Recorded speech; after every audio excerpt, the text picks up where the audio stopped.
Hello Internet, it's Olivier, and today I'm going to be showing you how to do a portrait in basically almost full length. This is a nearly 3-hour video, and I took out all the unnecessary bits. People have been asking me for a full length video for ages on my YouTube channel, so I figured part of the course would be good. Whether you got this video as a standalone or as part of the course, I'm going to try and give you as much info on how to do a portrait yourself. Bear with me, I'm going to try and record this video in one go. This is going to be quite long, so get comfortable.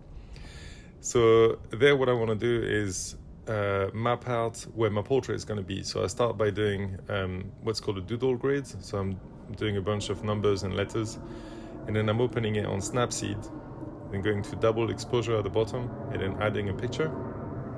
I go into more details in the course on how to do this. But essentially you want to have a double exposure on the picture. Once I'm happy roughly with, I'm basically doing in 2 goes. So I do big numbers and letters.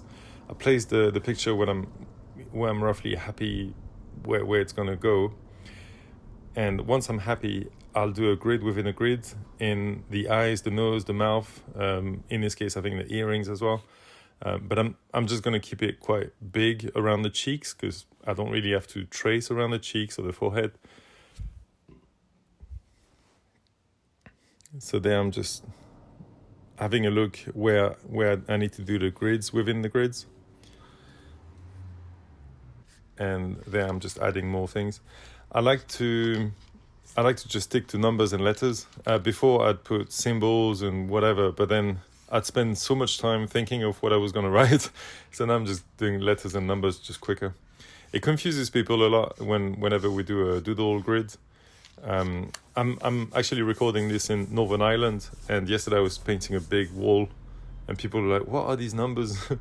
And there I'm doing different levels of brightness, which is very important, because if you're working in, you're going to see as I'm zooming into the hair, you can't see the cheeks, you can't see the numbers and the letters in the cheeks. So depending on if you're tracing a dark area or a light area, you need to have different pictures. So that's why when you're doing your screenshots on your phone, if you are using a phone, you need to have different levels of brightness. But don't be scared to go way too bright and way too dark. Sometimes you think, oh, well, I'm not going to need that. But then you're working in a very dark or very light area. You can see in the eye there, as you can barely see the inside of the eye, but it's useful for where the eyebrows are and the side of the cheeks. So really do a few different screenshots. It's just going to help you. I normally do about 9. It gives you enough data basically to go in between the pictures. Also, when I painted this, it was a very bright day. As I'm starting, it's okay, but then the sun, you'll see, will appear and then will get really bright. So sometimes it's difficult to see your phone. There I'm showing about because of the thickness of the spray can, you got to pick a side. So try not to put the line in the middle of where you think it is. Just make it thicker and then decide if you should be on the inside of the cheek in this case, or on the outside. It allows you that much more precision. About the cheek is not super important, but when it comes to like the teeth or the eyes, that will make the person look like somebody else. Again, I'm going to depth into how to do a doodle grid in the course, but what you're basically trying to do is you're trying to replicate, and as you can see, I'm swapping between one picture and another to see better depending on what I'm tracing. But essentially what you want to do is you want to replicate what you see on the phone with the double pictures. So as you see, it's cutting the B and the C and the bottom of the D there on the phone. So that's what I'm replicating onto the wall. Don't try to make sense of it at this point. Just paint. And, because sometimes when you're working on such a large, to be honest, that's not very large, but, when you're working on a large wall, sometimes it feels like the line should be here or there or whatever, but don't worry, because you're so close to the wall, it throws your sense of scale a little bit. So just do it, and when you need to adjust things, that's when you move back and forth. You'll see throughout this video, I left it in the edit, where you see me moving back and forth and back and forth. When you're working big, you really need to move back. If you don't, your proportions will be skewed. When I started this, I used to go in the street and paint portraits. I kind of like portraits. It's kind of my thing, portraits and cars and stuff. And you know, I used to have so many people mock my portraits because they were not right. And the scale is so important. But as you're painting, you need to move back and forth a lot. It just makes it more. It makes it easier to spot the mistakes and see what you're doing. So really, as you're painting, if you're standing in front of the wall for too long, you're doing it wrong. You really need to move back and forth. But this stage, it's not really super important. So because you're tracing, you're not really thinking. You're not using your judgment. You're just trying to be a machine basically and just copy what you're saying. And now I'm just going to get rid of, now that everything is traced, I'm just going to get rid of all the numbers and letters. And the reason for doing that is because you can work with transparency. I like to use a gray, a light gray, for a couple of reasons. It covers super well. So in one coat, this sort of color will cover super well. White would be the worst, it covers the least. Bright colors don't cover super well either. But as you're doing this, then you can start fading the colors in straight away, because then you've got like a medium color. But if you were to leave all of these numbers and stuff as you're trying to blend, you see them coming through. So then you use a lot more paint, and it's just not ideal. I'm also using a can of a similar color, because this wall is super sketchy. As you can see, there's tons of cracked paint and it looks like a map. So it's just easier this way. So all the bits that were a bit hard to access, I'm just using the can. It doesn't really matter. All of these colors will be different. It'll be skin tones and hair and whatnot. So it's just for me to blend the colors better and to start from a fresh canvas as opposed to having a ton of numbers and letters and whatnot. As you can see, the sun is starting to appear. The idea of doing the course like this in videos and having them accessible is so that you can learn at your own pace. You can go back to the videos that, you know, whether it's airbrushing or painting portraits or whatever, you know, if something takes you a bit of time, you can just keep going back to the videos and learn at your own pace. I thought that could be a good thing for people to learn. But I try to leave as much info in this video as possible. In this case, what I'm doing is hiding the cans from the sun. The cans give you good lines, good thin lines, if they're fairly cold. The moment they get really warm, there's just too much pressure. The gas inside the can increases the pressure, and then it comes out way thicker. So if you're doing the big fades like on the cheeks and nose and stuff, it's not a problem. If anything, it's good. But for anything else, you really don't want too much pressure on your cans. Otherwise, it's just harder to control. This orange cap I'm using is a hardcore cap. It's one of the biggest, if not the biggest. I love this cap. It's so cool. But if the can was to have too much pressure, it's just becomes super difficult to control and get thin lines out of it. Paired with MTN94 or say, I don't know, I would say NBQ is also easy to control with a fat cap. Montana Gold, I know it's fairly low pressure, but with Astro or hardcore cap like this, I can't get such thin lines. Maybe you can, but I don't know. I just find MTN 94, Iron Lac, if you can still get it, NBQ, those paints are very good for control. Other cans, you tend to have to put a different cap, a different nozzle to get different effects. So you'd have to put a skinny for skinny lines and so on. You can, of course, control the can to some extent, but it's just harder. a lot of the time you get drips, and then you just have to repaint the whole thing. By the way, I'm gonna try and talk throughout this thing. If you're bored, just turn the sound off and put some music or whatever. But I figured I might as well give you as much info as possible. And as I'm watching myself paint, I can think of, things to tell you, like tips and stuff. So I really don't want to hold back. I want to give you as much info as possible. I don't think I will do a course like this again. This is meant to be full on to become a full-time mural artist. So I want this course to have as much info as possible, not just this portrait, but I have to paint the cars and everything. So, it's not in my interest to give you half a lesson. I really want to give you as much info as possible.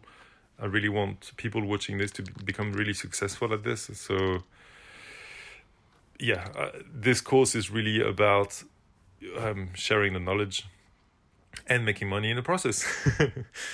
So yeah, I'm really trying to give you as much info as possible, and hopefully it will work. Okay, so going back to the portrait, one thing that people ask me all the time is, do you start dark then go light, or do you go light then go dark, and so on? It's up to you, doesn't matter. Both, I guess. You see I'm moving back and forward. You need to do that a lot. If you're not happy with your paintings, maybe part of it is because you're not moving back enough. If you're doing a pencil sketch, you would do some and then raise your head up and then put it back down. Well, this is the same, but it's so much bigger wall that you have to step back. At this point, it was about 9 o'clock or so. So the day was quite cool, even though it's sunny. And these are my colors. So I like to have two medium colors, so Tana brown and bean brown. And the darker ones there, we've got chocolate and Jama brown. It's good to have two medium colors for your skin tones, and then a dark and a light, and then black and white. And then you can have a transparent black as well. This way you can, when you're doing something that should be black or very dark, you can use like a dark brown. And if you're doing something that's almost white, you use off-white. The reason for doing this is you keep the black and the white for the end, and that gives you so much more depth. It's very subtle, but it's effective. And you'll see on this portrait, I really wait until the very last minute to do the highlights. Going back to starting light and going dark, it's up to you. I like to go medium. As you see, these are my two medium colors. So at the moment I'm using bean brown. These are the colors obviously on MTN 94. That's what I'm used to. If you prefer a different paint, maybe you can try and match those colors to something that's similar, or a palette that you like. This is my palette. Some people prefer a more pink palette. Some prefer something a little bit more green. I like my portrait to have this sort of flat beige color. I think it works pretty good. And I use the same colors for any complexion, from super light to super dark. I use the same colors, just in different amounts, and it seems to work very well.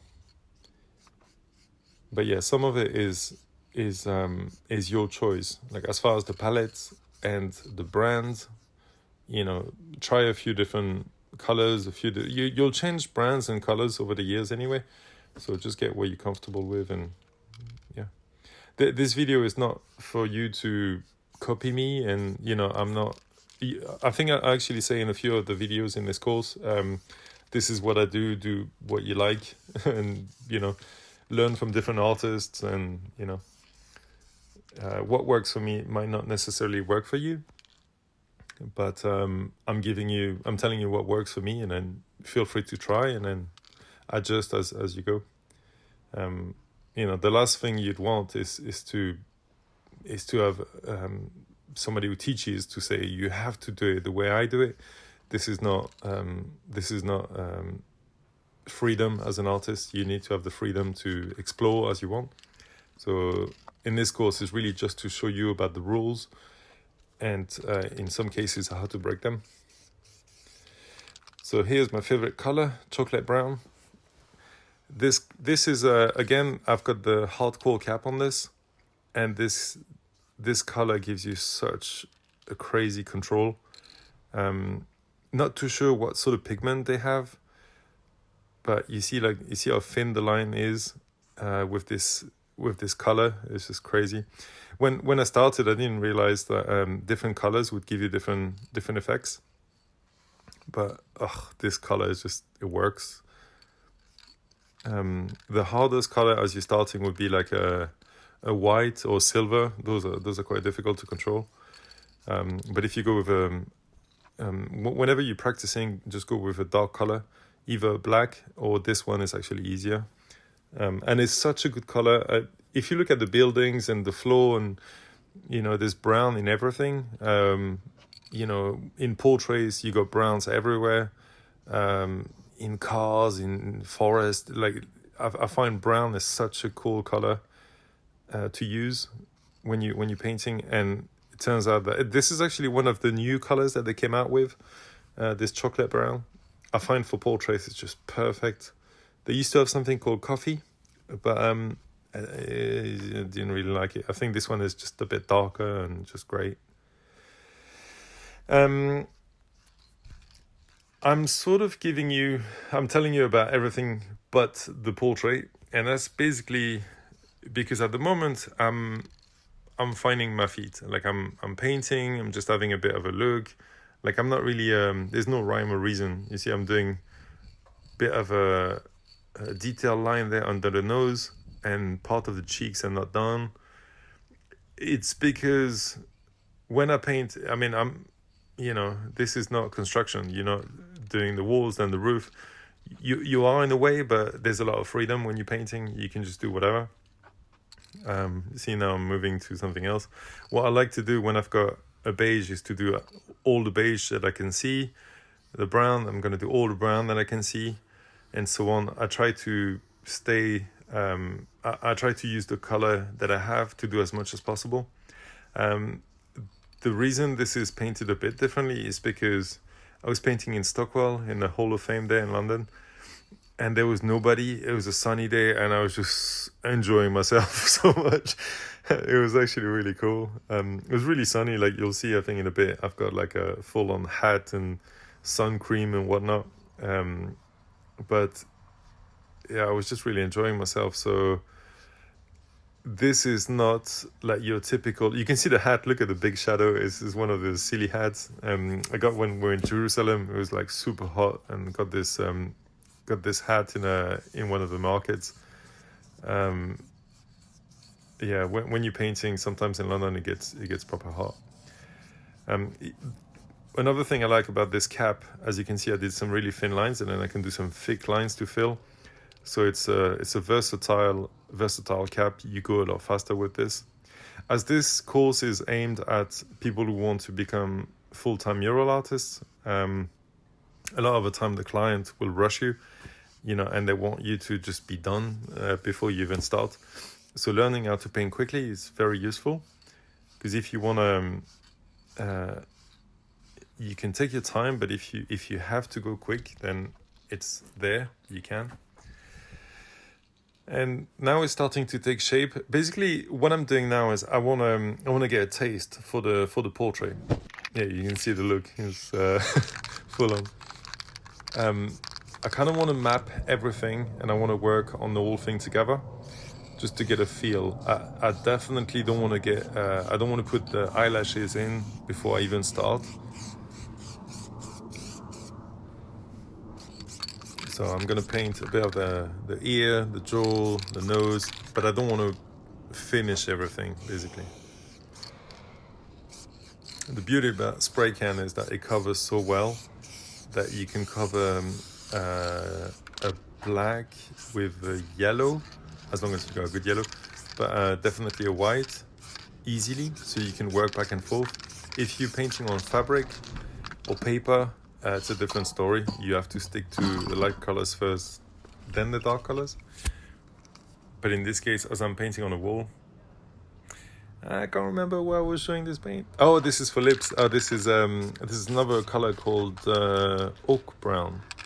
Oak brown is a very good color that I found for lips. For years I've been trying to find the right color, and in this brand and other brand I've tried different colors, but I found oak brown is just perfect for any complexion. This is just a great color. Depending on the person you're painting, you can start with this as a base, and then you can dust on either some pink or some brown or some beige, whatever, and then alter the color a little bit. I'm basically painting with spray cans the way I'm painting with an airbrush, and I also paint with an airbrush the way I'm painting with spray cans. You can use the techniques and then make them cross the platforms a bit. But yeah, I find this is a really cool color. Montana Gold has a color called Lip, and they've nailed it. Like, it's a really good color for lip. The reason I don't love Montana Gold, a few reasons. I've used it in really cold weather. Oh, quick! You see the gloves are starting to burst. These are nitrile gloves, which is plastic, basically PVC, and they work super well, much better than latex. You can see it's tearing already with the paint dissolving the plastic. But if that was latex, I mean, it would have taken 10 minutes, and it would have already come off. Another thing I'm using, by this point it was already quite a hot day. I'm using clear gloves. I like using black gloves, the black PVC gloves. But on a sunny day like this, there's no way I can have a black glove. They just get so hot. It attracts the heat, and literally your hand is cooking. So I use black. You can see on the box that I've got black and clear gloves. And when it's too hot, I wear clear. I got quite sensitive skin. I literally get sunburn like in the shade. So maybe for you it's not a problem, but for me I've got to be quite careful with this. So if you're in the same situation, it's good to have two different color gloves. And then refining the lips a little bit, just adding a bit of highlights.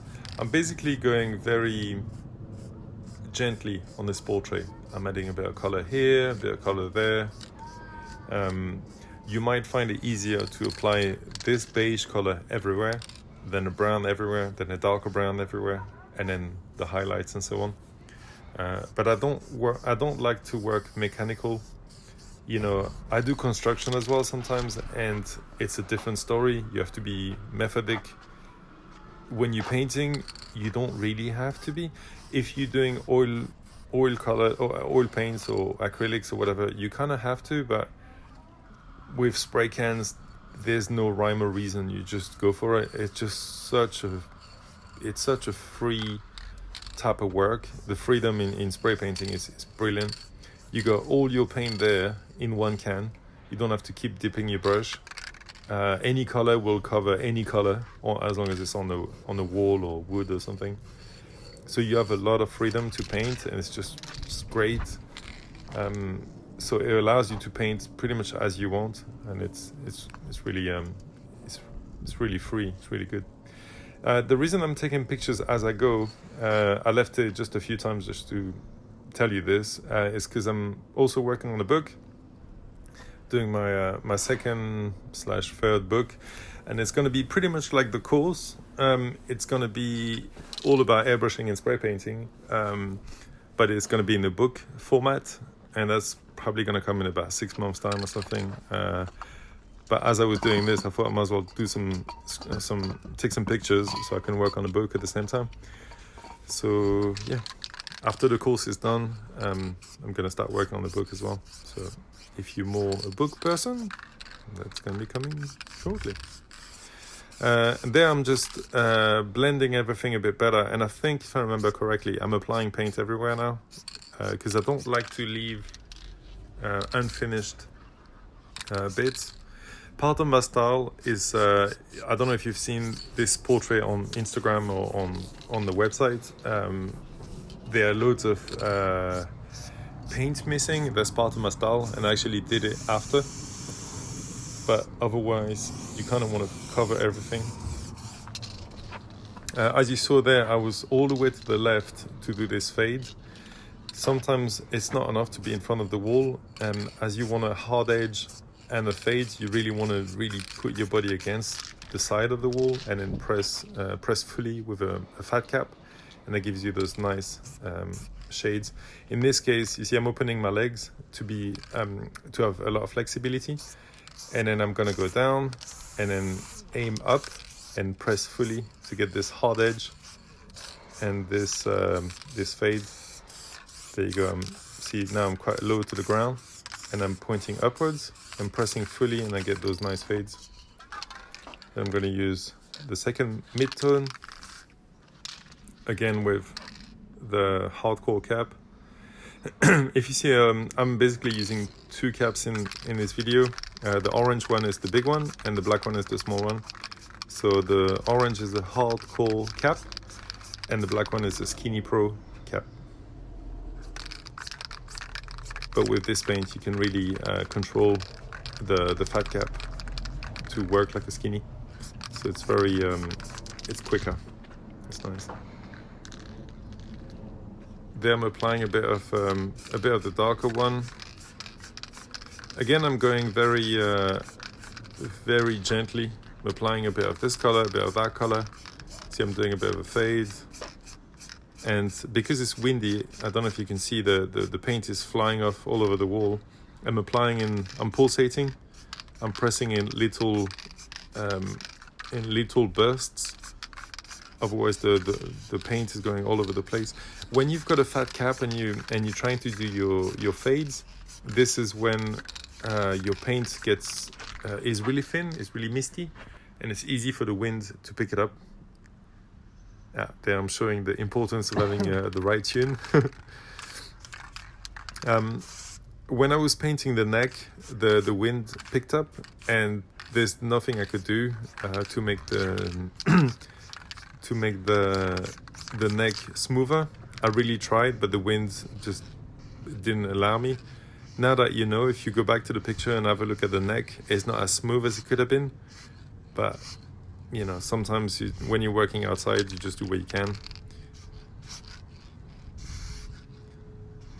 There, I'm just refining the edge of a jaw. All those colors would be faded, but it's just to see what I'm doing.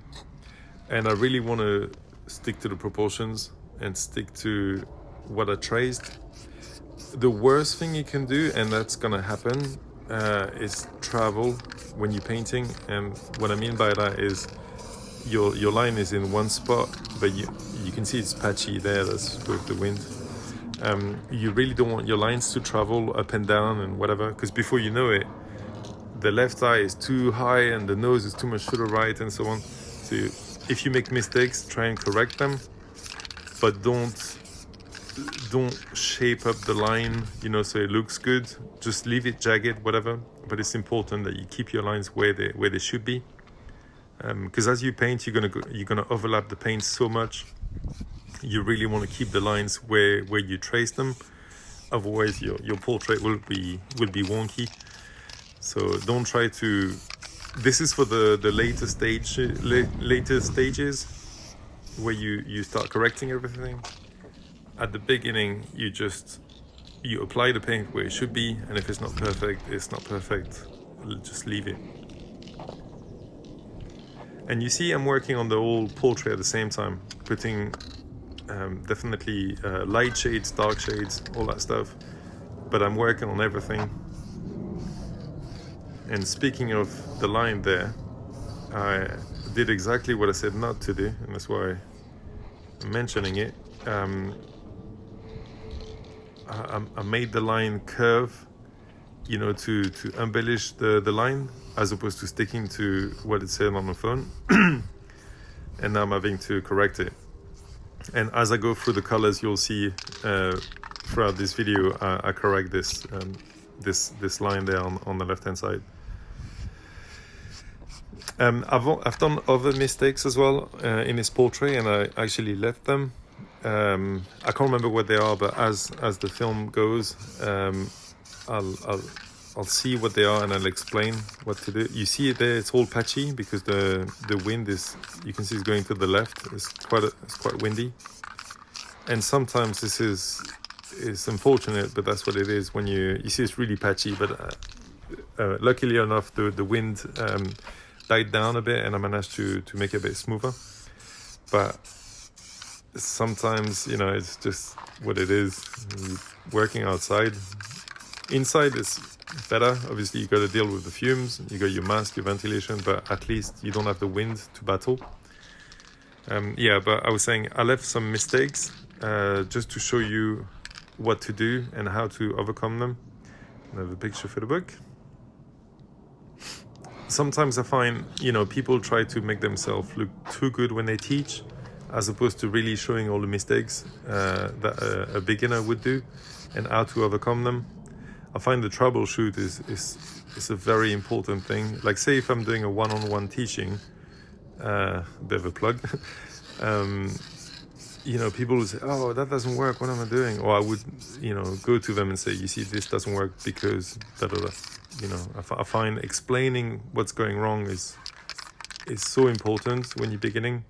So that's why there are a few mistakes that are left on purpose and then corrected them, and I'm explaining what I'm doing.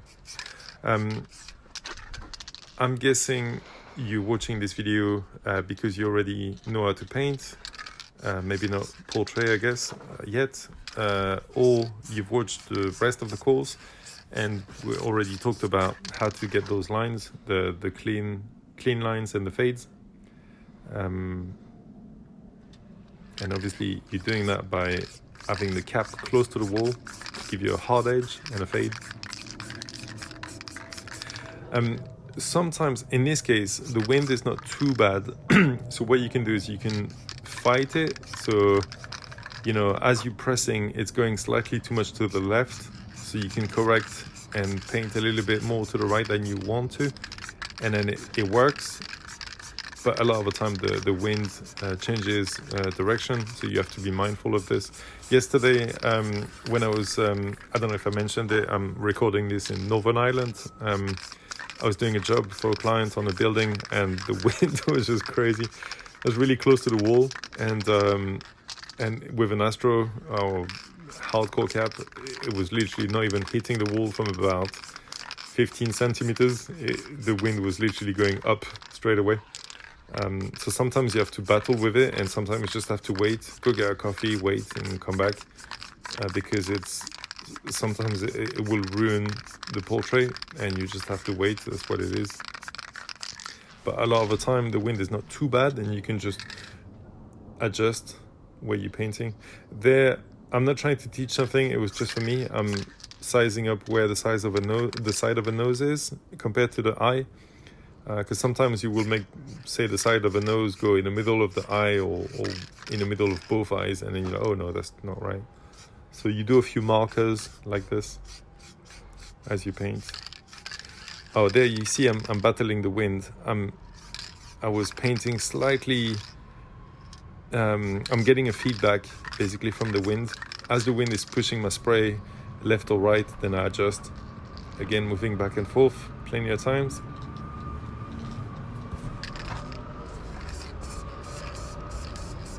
Blending the tones.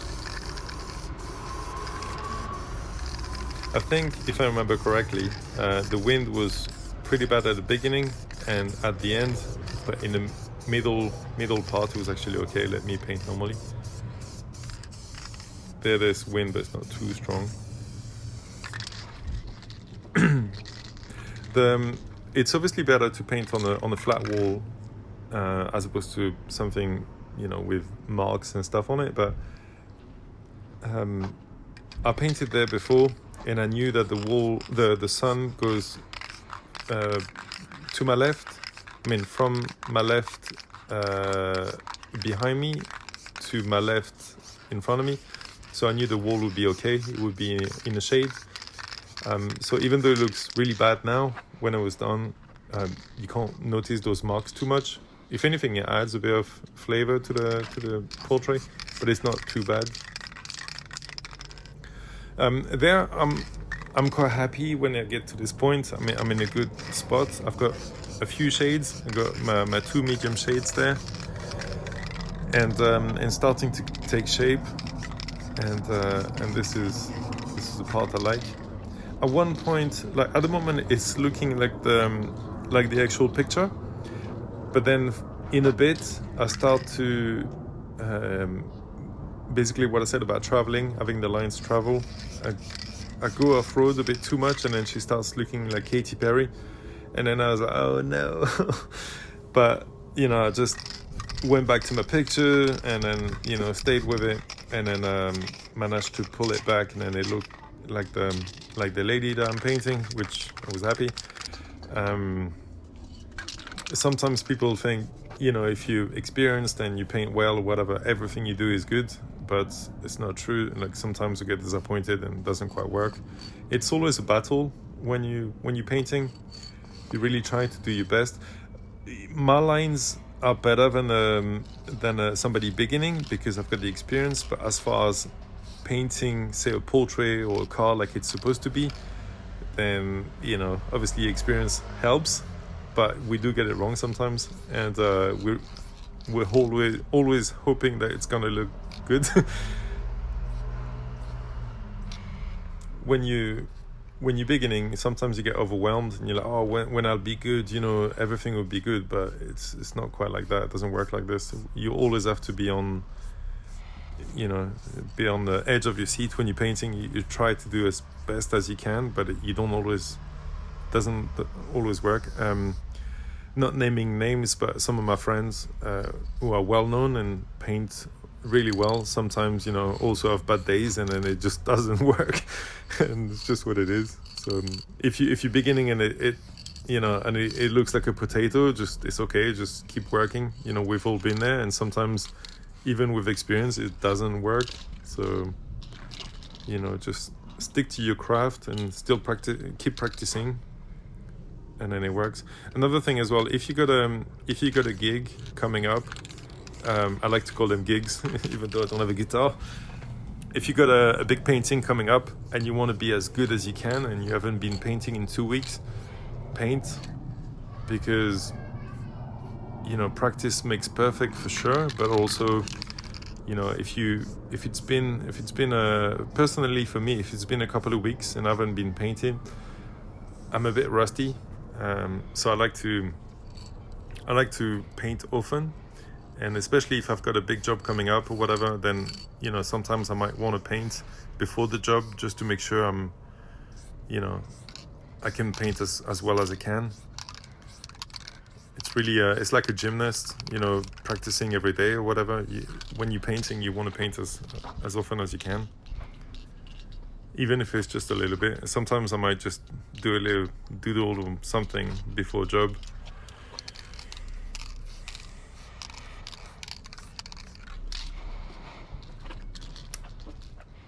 Moving back and forth a lot.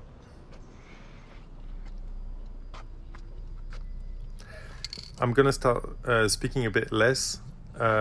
It's just in this beginning part, I really wanted to say many things that I didn't want to forget, and this is why I want to do this in one take. I mean, I've done it about 3 or 4 times, but just the beginning.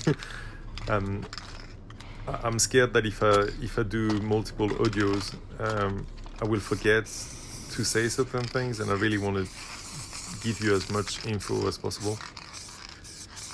So I'm trying to stay on track, basically. There, I'm filling in. This can is almost done. A quick tip: if you desperately need a little bit of that color, take out the cap and step on it, like stomp it once, and it'll increase the gas inside the can, and it'll give you those valuable 10 extra seconds of paint at the end. Sometimes it can really save the day. So just putting it out there. This can is done. I'm going to use another one.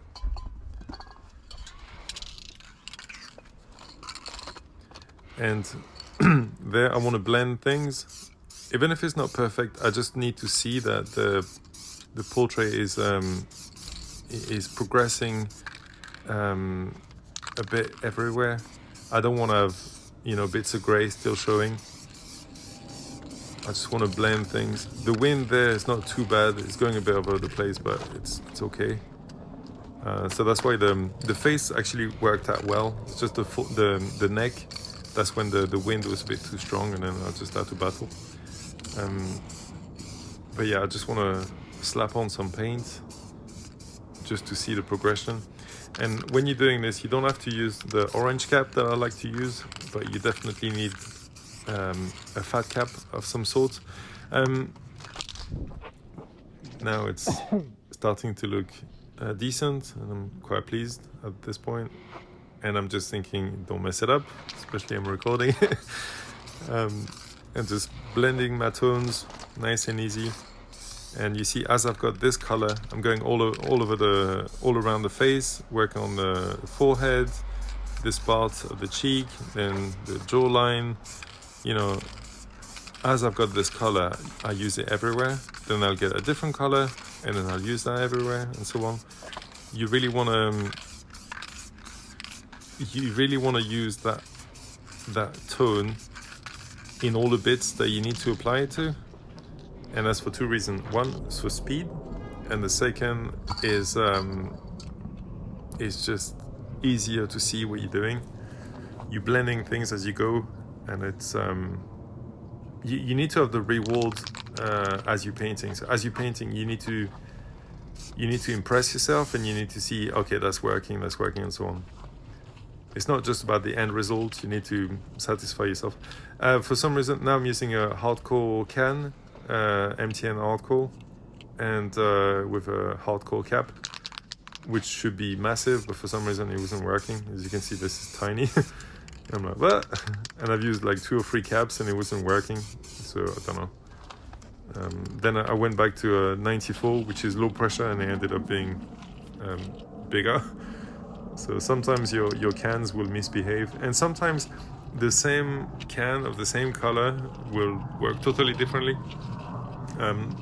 Sometimes you're painting a portrait, and then you got 2 Tana browns from the same company, and one works perfectly and one doesn't, and you're just hoping that one that works doesn't run out, because it's just working well. But yeah, sometimes you have to. You see, this is like very patchy and thin. So I did a little bit, but then in my mind I was thinking, you know, I'm gonna ditch that can ASAP because it's just messing everything up. Then I went back to 94. I don't know if I've got a black or brown there. Oh, this is when the bowl, what you call it, the marble inside the can gets stuck. So you just either tap it on your foot or on the ground just to get it unstuck, and then you can shake it. Yeah, you can see now it's working properly. Now I'm getting like big lines with the 94. Yeah, I'm using black. Still a bit patchy for some reason. And I'm all the way, you see I'm really close to the wall just to get this sharp edge and fade afterwards. So you really have to, the orientation of your can is very important. You got 4 factors. You've got the angle, the amount of pressure, the distance, and what's the fourth one? Wait, you got the angle of the can. Oh, and the speed. The speed is the least important, but definitely the distance, the amount of pressure, and the angle you're pressing. Depending on how you angle the can, it'll give you either a fuzzy line or a hard edge. And now I sort of want to slap on some paint everywhere to, you know, get the whole thing covered before I start doing the details. You really want to work on the entire piece as you go. You don't really want to leave bits not finished. Again, this can, for some reason, like not behaving properly. That looks like a skinny. And just the nature of it. Sometimes some cans and some caps will misbehave. I found in the sun, in a really hot day like this was, the caps sometimes create some funky patterns. They don't work properly. And also when it's really cold, it can get blocked. So I find when it's really hot or really cold, that's when the paint dries really quickly, and it's just what it is. With an airbrush, you're stuck with it, and if it doesn't work, you just have to clean it, and if it doesn't work, you have to clean it again, and it can be quite frustrating. With spray painting, you see I've got one can that doesn't work. All right, whatever, I'll just finish it somewhere in the hair where it doesn't need a lot of precision, doesn't really matter, and then I'll grab a can that actually works and then just do the details with that. So I think spray painting is quite forgiving. If you got one can that doesn't work, oh well, it's only gonna last for so long, and then you take another one. You can reuse your caps only if they're fairly big, like this orange one. It's quite likely that I could use it. I never do. Once I finish painting, I throw them away, because I want to work with a cap that behaves. But you know, the big ones you can sort of reuse. The thin ones will get blocked. Even throughout the painting, I normally use one big cap and like 2 or 3 thin caps, like this one, the Skinny Pro that I'm using now. Or sometimes I'll just put a few caps, a few fat ones, and then just use that.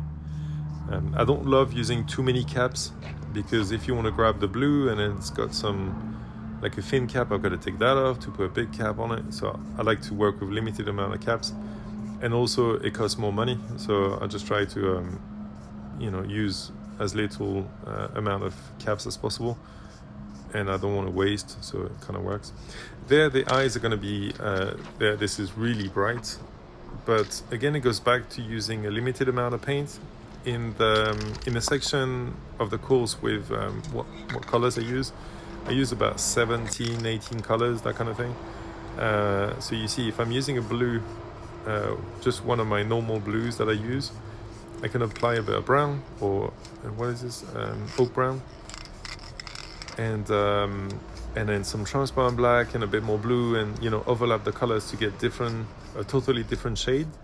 Of course, I could start with the grayish blue, that's the color of her eyes, but then that's just one more can I've got to buy, and then you roll up to the shop with like a truck full of paint. So it's just easier to overlap the colors together to get different tones.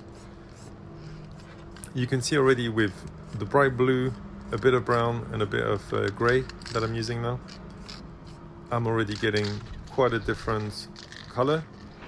This could be pretty good, to be honest, but then obviously I've added some shadows and detail and stuff. But to start with, it's pretty good, and I started with the wrong blue. So just to show you, when you overlap the colors, you can really extend your palette massively. And then I'm just going back and forth just to get the right colors. A lot of the time, people, say I'm painting at an event, and people will say, "Oh, you messed it up, and I saw you, and I saw you were struggling and all." People think we're struggling when we're doing that. We're not. It's just layers. When you come to there, I'm using transparent black. Quite like transparent black it's a good step to get different colors. But yeah, people sometimes think that we're messing things up or whatever. But in most cases, it's just layers. You need to apply a lot of layers, and it might look like we're messing up, and sometimes we are, of course. But a lot of the time, you see, this is all part of it. Like the eyes are way too dark now, but they need to be in certain places. That's why I did it that way. Then I'll add some more of the bright blue, and like this part, it's gray, but it looks way too bright. But I need to do it this way. If I try to apply the right color straight away, then it'll be flat. So you need to work in layers.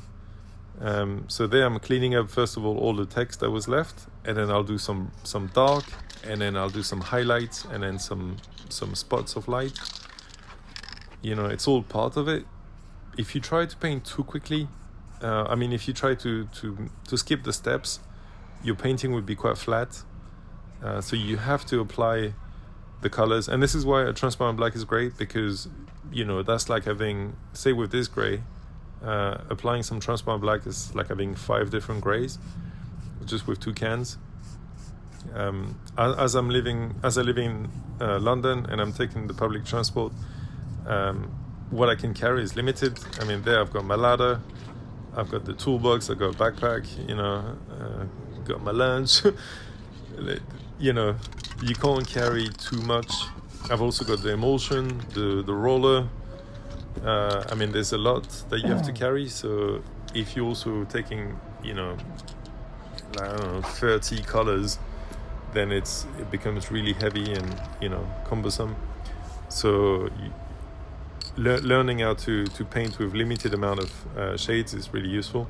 Another reason as well I like to paint this way is when you're looking at you see when I'm looking down at the ground, I can see my colors there, and I've only got 4 skin tones, and then I got some blue, some pink, and black, white, all that. But it's gonna be this shade or that shade or this shade, but I don't have like 12 different skin tones to pick from. And I've painted like this in the past a few times, but that didn't stick because I didn't like it. I'd look and I go, oh, is it this one? Is it that one? You get confused and it's just slow and annoying. When I was painting there, I was so lucky that honestly in the whole day I saw like 10 people. But say if I was painting in Waterloo Leek Street, which is a tourist area, I mean there you just get like 10 people within 10 seconds, not even, like more than that. And then it's just so busy, and then it's easy to get sidetracked, and then you're like, oh, what was I doing? So in this case it's fine, but like if you're painting somewhere busy, you lose track. So when I paint and when I teach, basically I always tell people to be as clean as they can, and especially in the street, you see my cans are all grouped together, obviously to stay away from the sun, so I'm able to do what I'm doing now, you know, with a good amount of precision. Even this brown that I love so much would struggle if I left the can in the sun. It would be really full of pressure.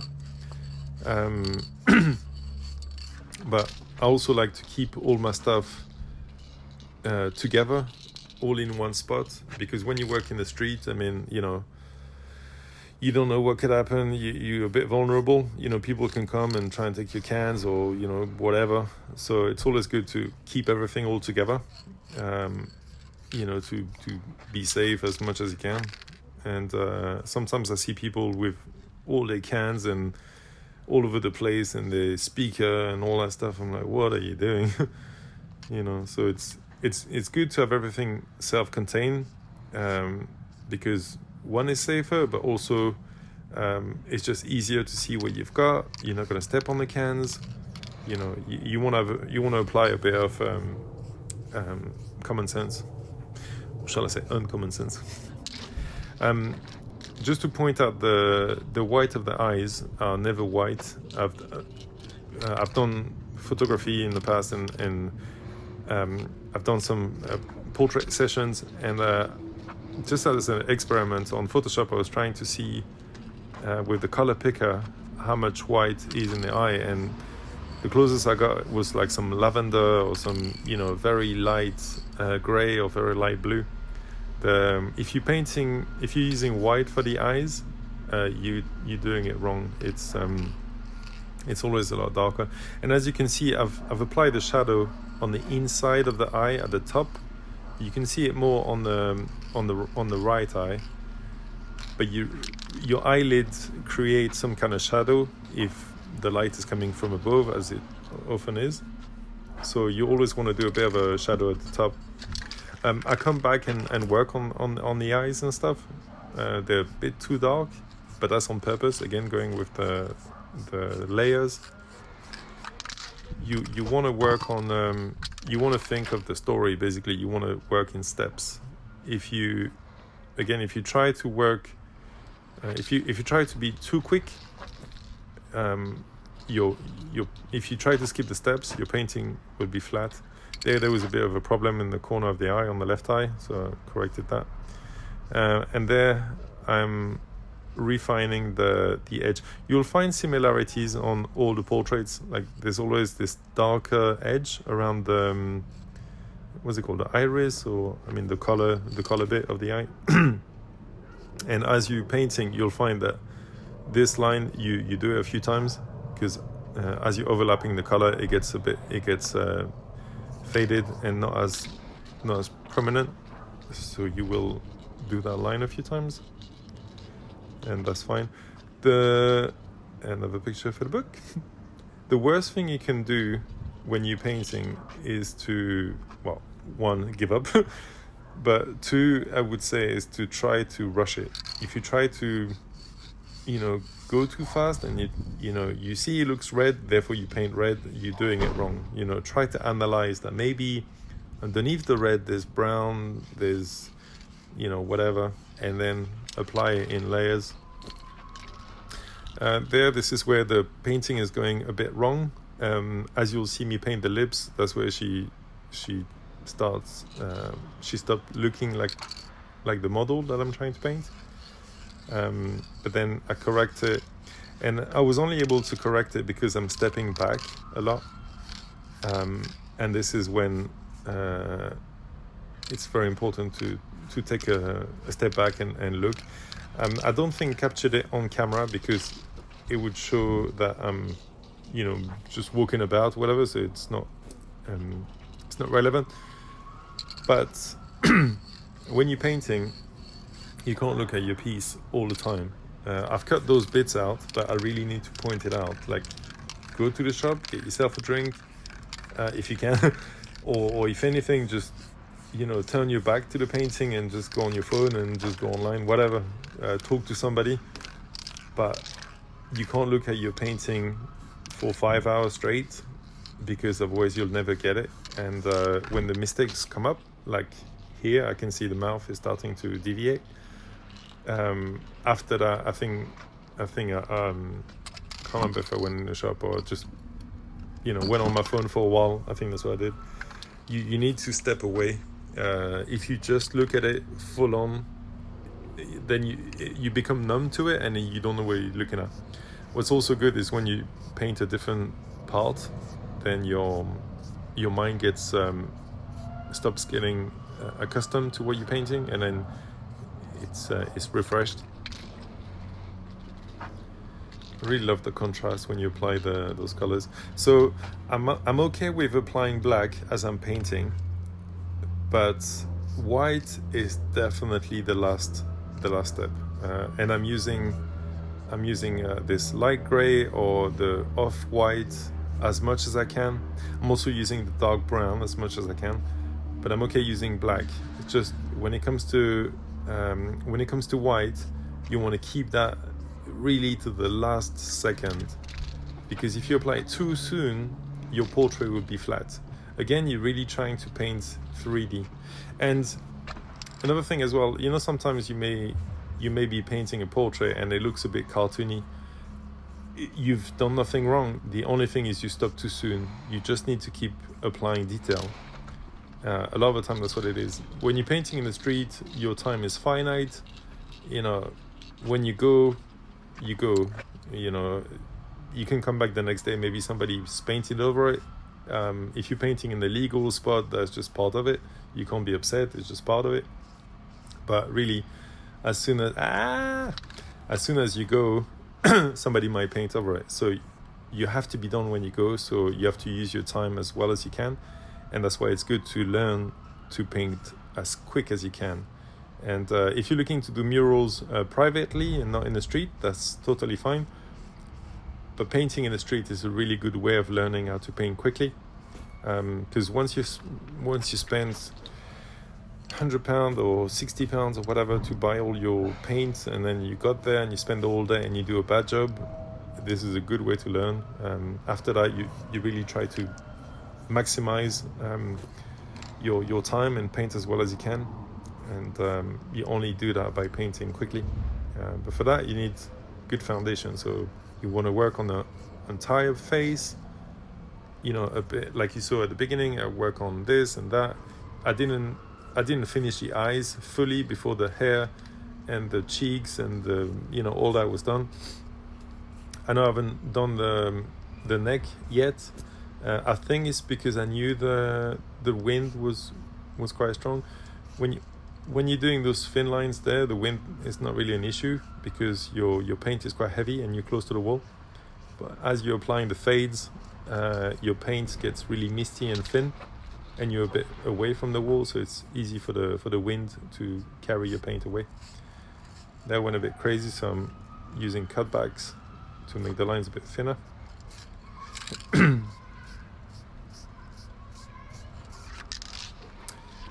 Starting to look nice. So at this point I'm just thinking, all right, let's just rectify the lips a bit and just not mess it up. And when I apply this lighter color, then that's when it went wrong. That's when I was like, I don't know. It's interesting because it's a massive portrait. I mean, I think it's about 3.5 meters tall by 3 meters wide or something like that. And if you put the line like half a centimeter where it shouldn't be, then that's going to look totally different. So even though you're working big, you see that's no good. As you're working, even if you're working big, your lines have to be really where they have to be. And a lot of the time where your proportions are not correct is because you've just traveled a little bit too much. And we're not talking much, it's just a little bit, but it's enough to be spoiled. So you really want to focus. It's difficult when you're painting in the street and people come every 2 seconds and ask you like the same questions over and over, and they don't realize that you're trying to concentrate, and it's difficult to stay in the zone. But obviously if you ignore them, they'll think you mean, but it's quite hard sometimes to concentrate and be interrupted every 2 seconds. So that's why I don't love painting in the streets. I don't find it as fun, but it's you know, you do what you can, you get the walls where you can get them. But the more you paint outside, I guess the more you get used to it. I guess as a Frenchman, we're not known to be the most friendly, I guess. So I start already with a disadvantage. But I'm trying to be nice. But yeah, you really need to focus when you're painting. Sometimes you paint in the street and you'll have one person staring with their arms crossed. Stop painting. Just go and, you know, step back, lean on the wall or something, and just wait. You know, I find that so off-putting when one person is just staring, you know, with a mean look on their face and they got their arms crossed and they're just judging. Maybe they're just enjoying what you're doing, but I find that just hard. So I would literally just wait until they go and then just carry on painting. You have to do what you have to do to be in the zone, to be, you know, comfortable when you're painting. And if that doesn't work, maybe just wait, and then eventually they get the hint and they leave. They might just think you're moody or whatever, but if you're spending a ton of money in paint and time and whatever, just do what it takes and, you know, make it work. Painting outside is not for everybody. It's not the easiest thing to do, but you just have to be focused on your job, and of course, by all means, be nice to people. But you know, if somebody is in your way, just step aside and just wait until they go.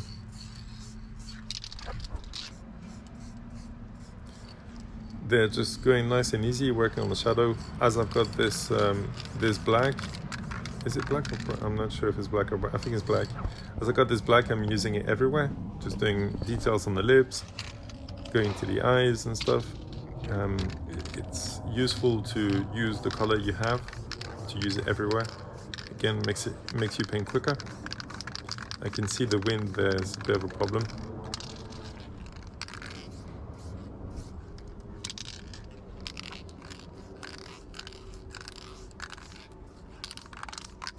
Yeah, that's the most quiet I've been throughout the whole video. I really like this picture because he had some sun on the side of her face. You can see there with the shadow, and I thought it was such a cool picture. I'll talk about this more in the course, but it's so important, the picture you choose. If you start with a bad picture, don't expect to do a good painting. You really need a picture that speaks to you, regardless what it is. Different pictures will speak to us in different ways. But if you're like, oh yeah, man, that picture is perfect, then you're starting off properly. If you're not sure if you can put it off, you're starting at a disadvantage. Talking about planning ahead. So now I know these, the color that I'm applying, the chocolate brown, is too dark for where I'm putting it, but I'm trying to see through the layers, and I will apply some lighter color, but I will blend the colors, but I'm trying to apply what I see is underneath the main color and paint that, and then paint the color on top. It might not be so easy at first. It might just feel a bit like, but as you paint, all of this becomes second nature. It becomes, you would know what I mean, after painting a few portraits. But when you're starting, you just do what you can. You see the wind there is taking my spray where it wants to and creating lines. So I'm trying to overcompensate by going where the wind is going. Sorry. And in this case, it's actually working. When you go skinny, this is a skinny pros on the cap now, on the can.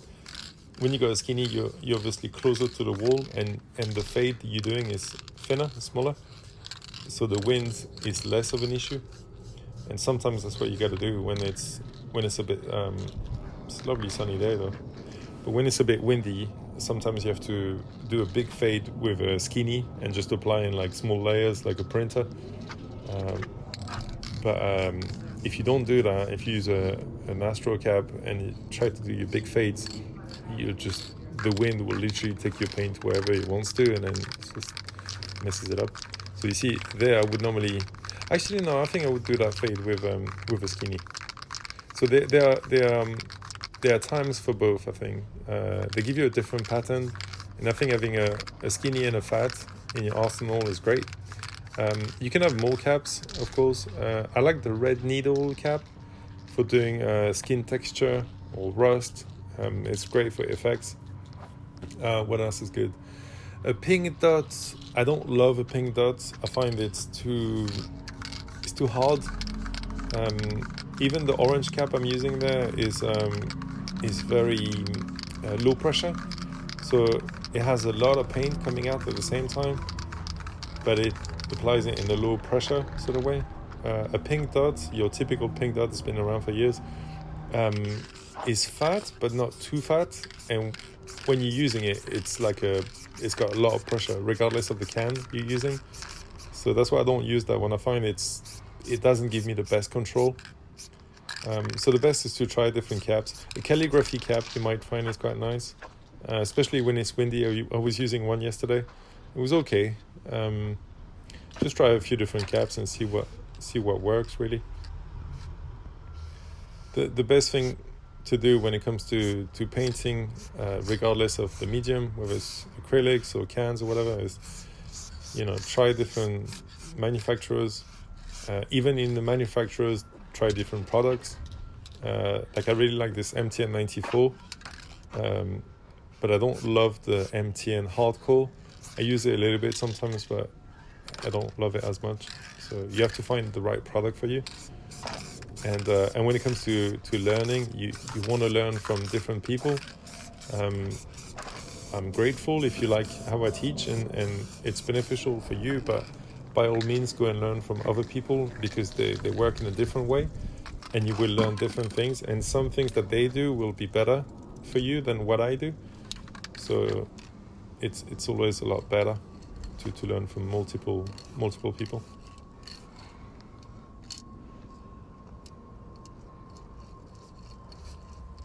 There I'm applying a few eyelashes.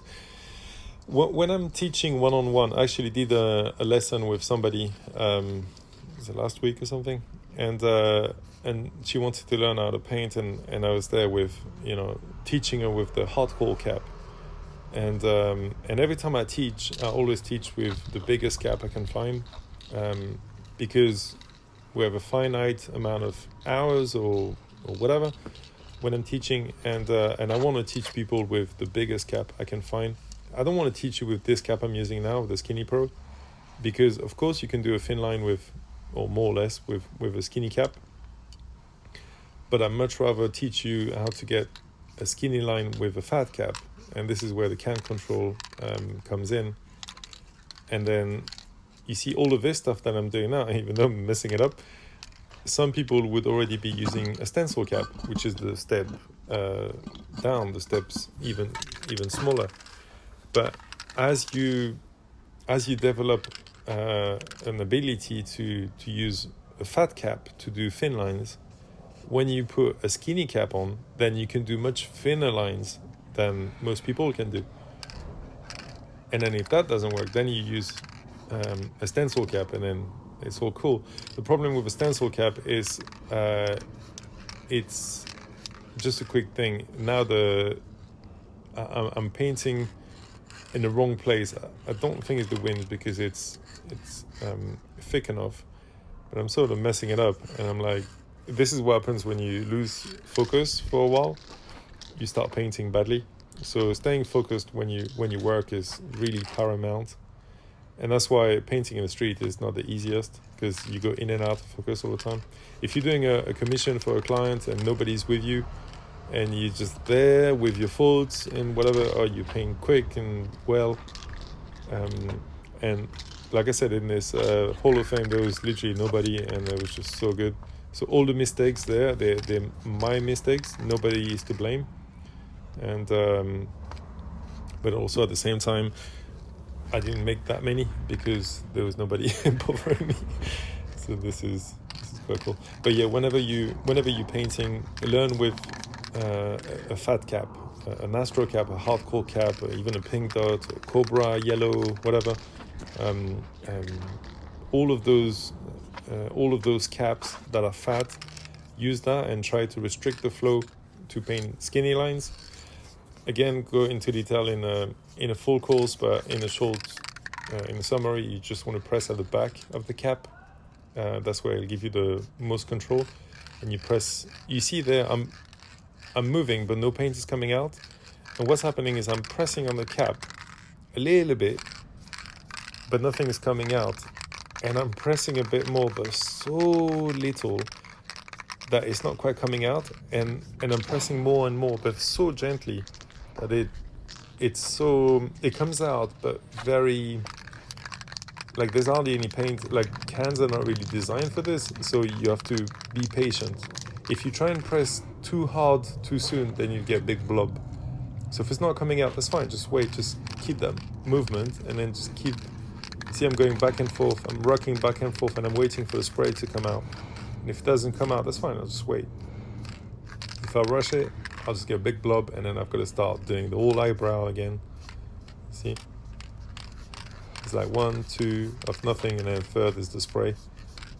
So if it's not working, just wait, and just go steady. But yeah, as much as possible, use a fat cap for all your work, and then use a skinny really when you have to. I could do the eyelashes with a hardcore cap on this one, as long as I'm using MTN 94. With other cans, I really struggle to do thin lines. But with this brand, I'm not sponsored, by the way. I think I need to say that. You can actually. This is have I got a fat cap on this? I'm not sure. Oh, now I'm using a stencil cap. This is what I make. Don't ask me if you can buy one, because I don't sell them. I don't have a 3D printer or whatever. But you can buy them. The ones you can buy, they're smaller and they're quite messy. This one works pretty well, but it's also quite messy. So I really try to stay away from stencil caps as much as I can. And again, hammering the point home. Learn with an Astro or a big cap, for as much of the work as you can. It will increase your can control by 1,000,000, in a short amount of time. At one point, I remember, I think I spent like a year painting just with an Astro cap, multiple Astro caps, and I didn't allow myself for definitely a few months. I didn't allow myself to paint with skinnies, just Astros, and I'd go to the wall and I'd struggle and I mess it up and it wouldn't work. But I was like, no, that's all I'm using, and it's a great exercise to gain can control quickly. Because as you're spending money and time, you're like, come on, I gotta make this work.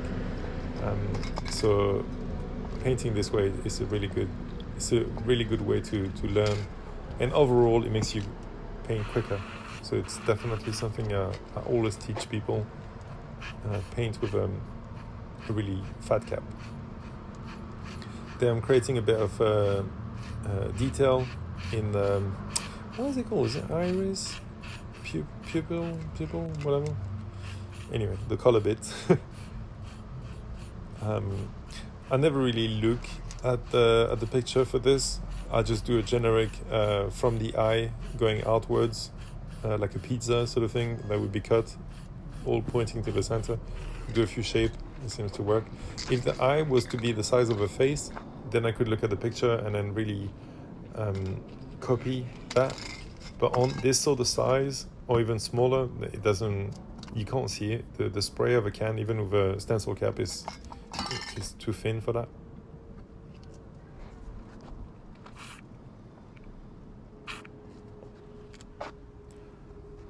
And I'm just going to refine that eye a bit more with the black.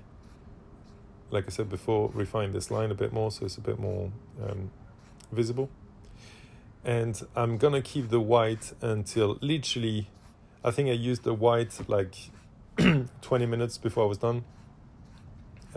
What you may think is white was Gemma Brown, this really off-white. And even that I waited until the last minute to use.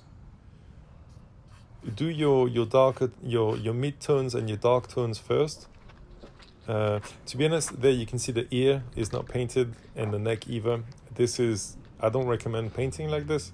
So it's obviously fine, but before you do all the detail inside the eyes and stuff, you kind of want to make sure the entire face has at least some color.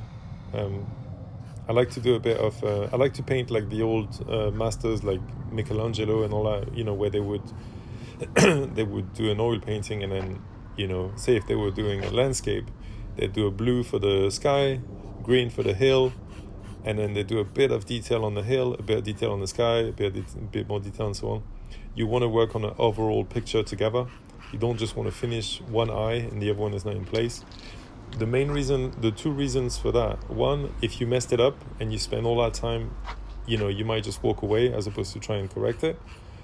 And two is speed.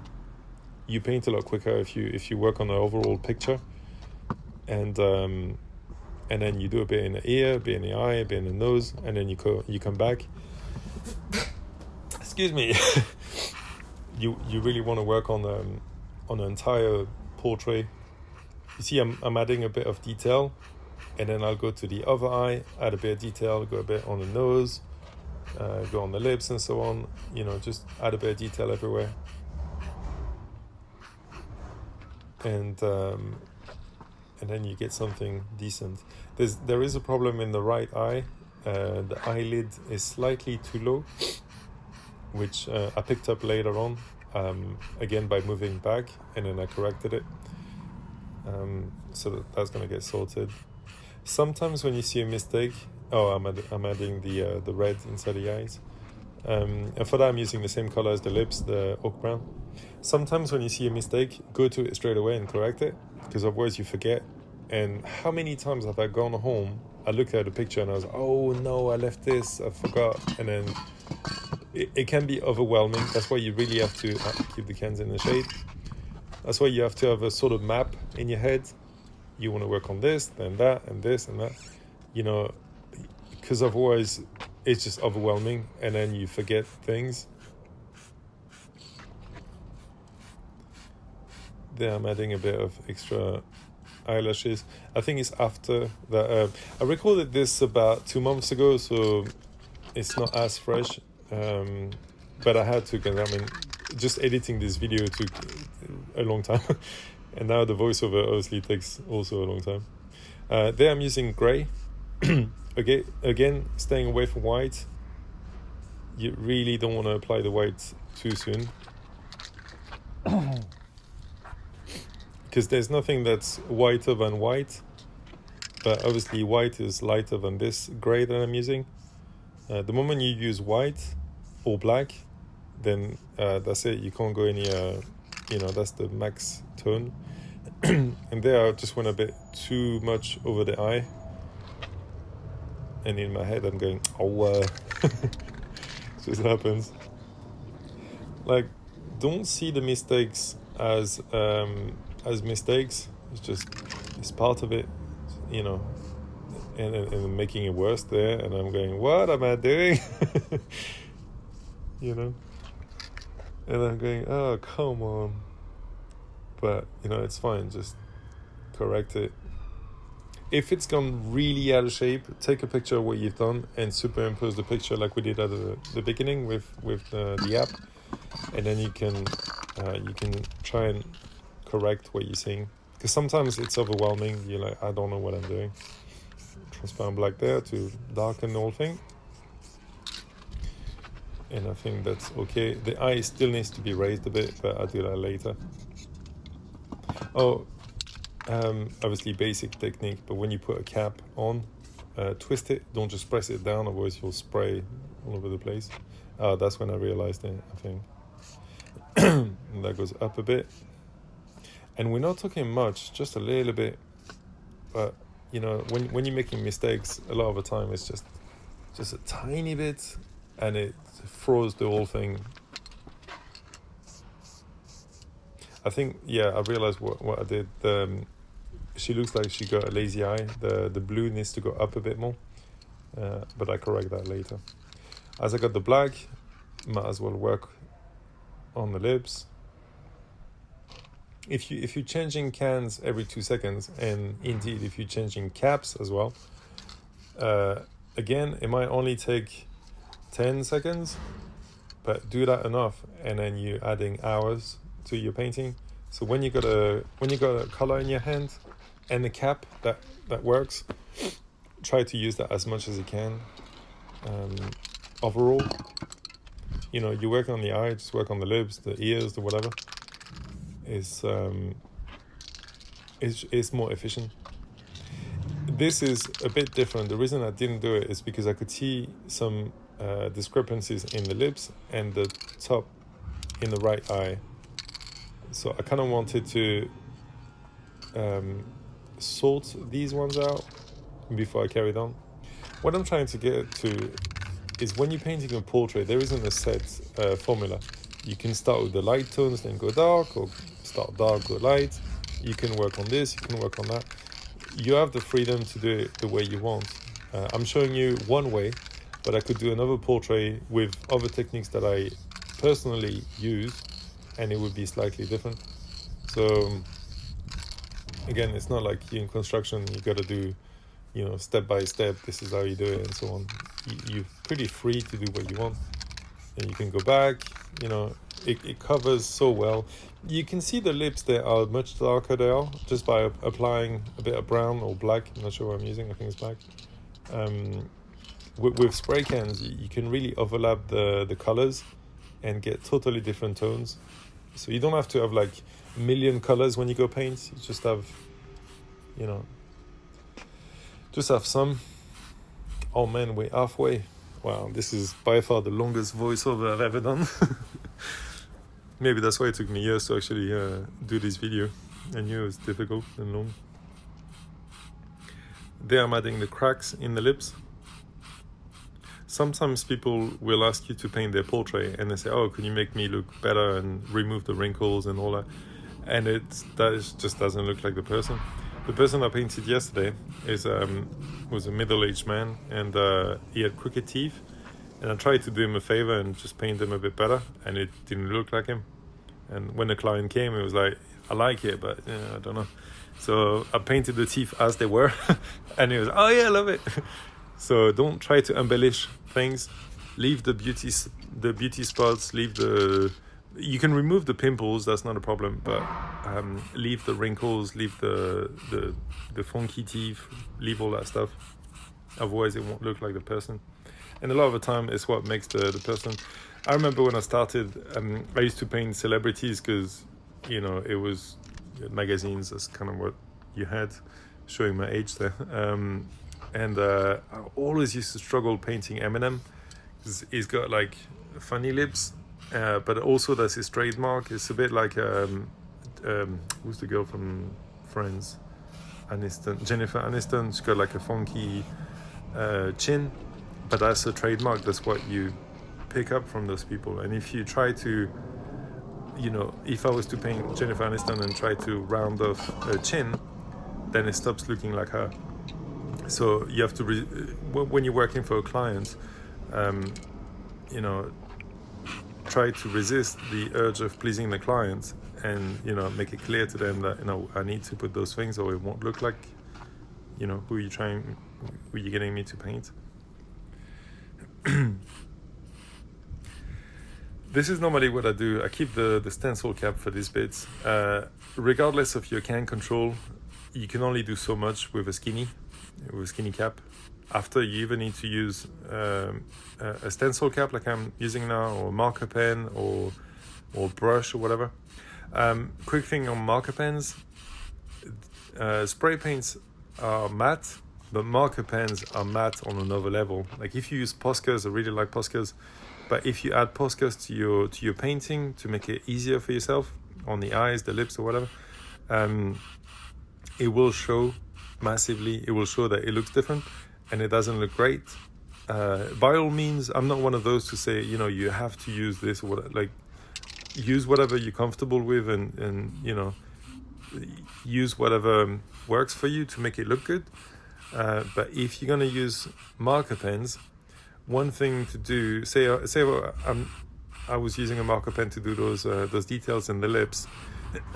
What I would do is use some of that oak brown, that reddish, or even maybe some tanner brown, the one of the beige skin tones, and spray some paint over the marker pen, and I will take the edge off. It will allow. Oh yeah, the spray.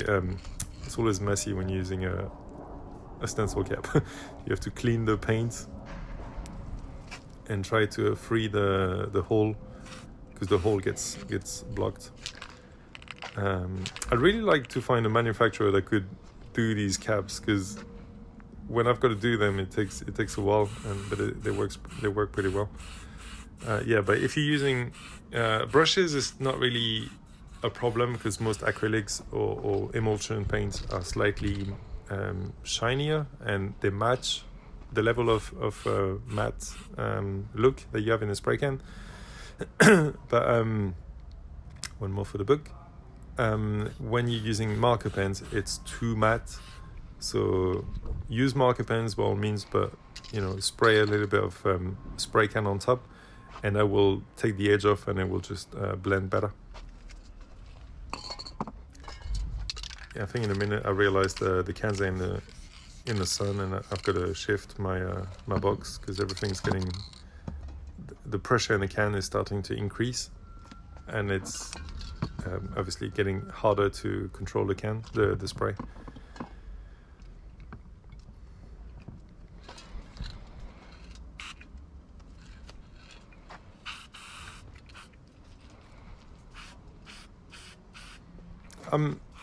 I'm guessing a stencil cap has its place, obviously, as I'm using it, but you can definitely do without. You would have less detail, I guess. Another thing as well, you can use your fingers. You can do finger painting. All of these bits that I'm doing now, I could literally spray my glove and then just do that with my fingers.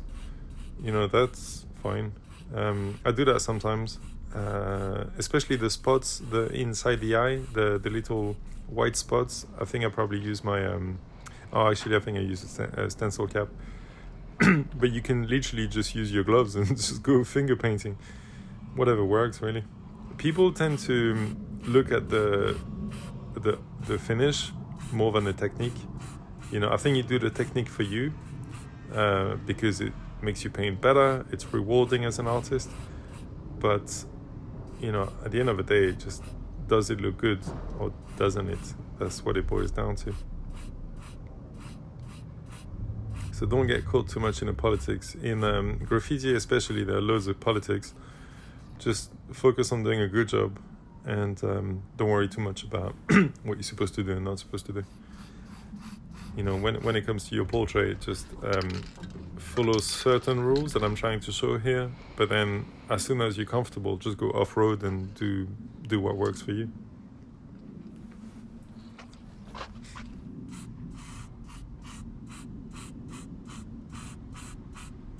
Overall, I was really happy about this portrait.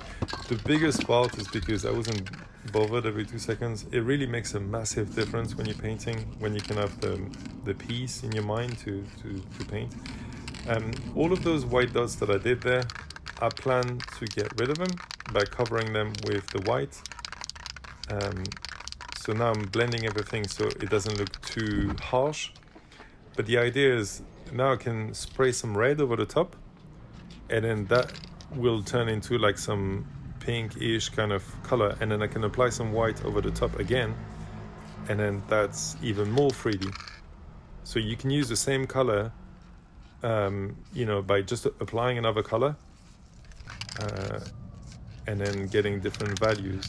So you put the white, put a bit of red on top of it, and then you put the white again, and that's like two different colors.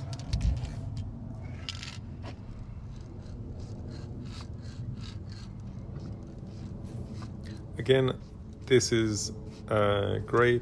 This is Rita gray.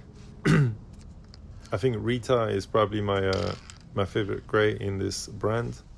They have one called Pearl, which I used to use before. It's a little too blue and a little bit darker. It's also a good choice, but I find Rita gray is better. I stay away from Siberian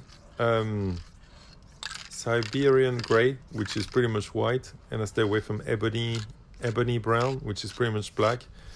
It's almost white and it's almost black, so you don't see it, but then sometimes you get caught up. You go to a job. I remember once I had to paint a shop front, and I bought some ebony brown by mistake, and it looked almost black, but it was enough to have a different color that it looked patchy, and I just had to do it again. So definitely Siberian, the lightest and the darkest, I stay away from those. They don't seem to work well. But yeah, this Rita, you can use, I don't know the names of the other brands, so I can't really say, but when you're doing the highlights, choosing a good off-white is very important. So I like this Rita gray, I like Jema brown. There's another one called Sensible or whatever. I'll tell you what, my Spanish colors are pretty good because they're written in English and in Spanish, so I'm learning the Spanish colors. Azul. But yeah, it's super important to do the highlights with something that's not white. So when the painting is done, then you go over sort of the middle of what I'm doing here with white, and then that pings even more and makes the thing super 3D. Really working in layers. If you try to apply, if you try to paint what you see straight away, it'll look flat. You have to really try to maybe get a magnifying glass or zoom in the picture as much as you can, and try to see beyond what's at the top. Try to see beyond the highlight and see the peach and the brown and the beige underneath all of that, and try to apply that first, and then you apply your highlights, because you can still see some of those colors through the highlights, but if they're not there, then it's just flat.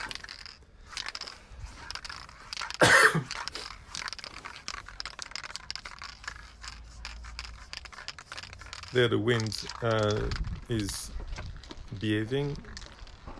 I'm quite pleased at this point. because I can see it's starting to work. You can see the jaw is quite flat. The jaw is quite flat, but that's cool. I'm waiting for later to apply the highlights, same as this bump on the eyelid or the eyebrow, whatever. See, all this time up until now, obviously, I was resisting the urge of applying the highlights. You always want to apply it so it starts to look decent, but you gotta wait. Let it be flat. And then once everything is in place, then you do your highlights, and then it looks good. But if you if you do your highlights too soon, your painting will be flat.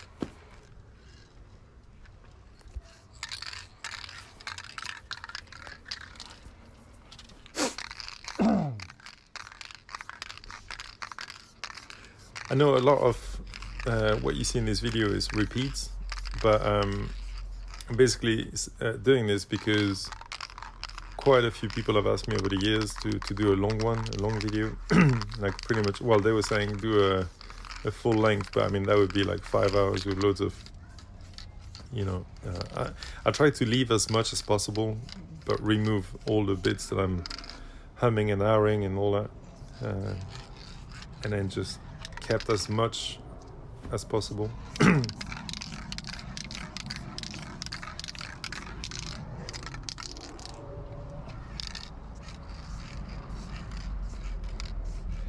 Yeah, it's really about taking your time to do things properly. If you try to rush, it won't work. And yeah, I've already showed you how I corrected some of the mistakes, but some more are coming. I think you got one in the neck where you'll see that the wind was a problem, and how I tried my best to overcome it. And the right eye, how I got corrected a bit.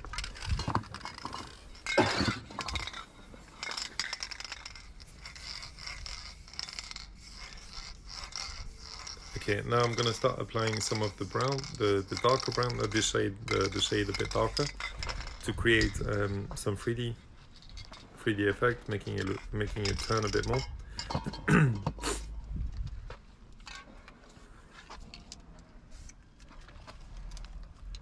But I think first I'm gonna clean the edge of the jawline with the hair, yeah. And at this point I'm using a hardcore cap, but if you be more comfortable, you can use a skinny cap. This would be a bad time to mess things up.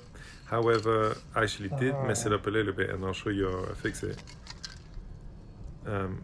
Not this, but between the nose and the eyes on the side there, I went a little bit too close to the face, and basically you just have to stop and use those colors again, and then rectify it straight away. If you wait, you'll just, you might forget about it or whatever. You think it's fine, and then before you know it, you left, and it doesn't look like her anymore.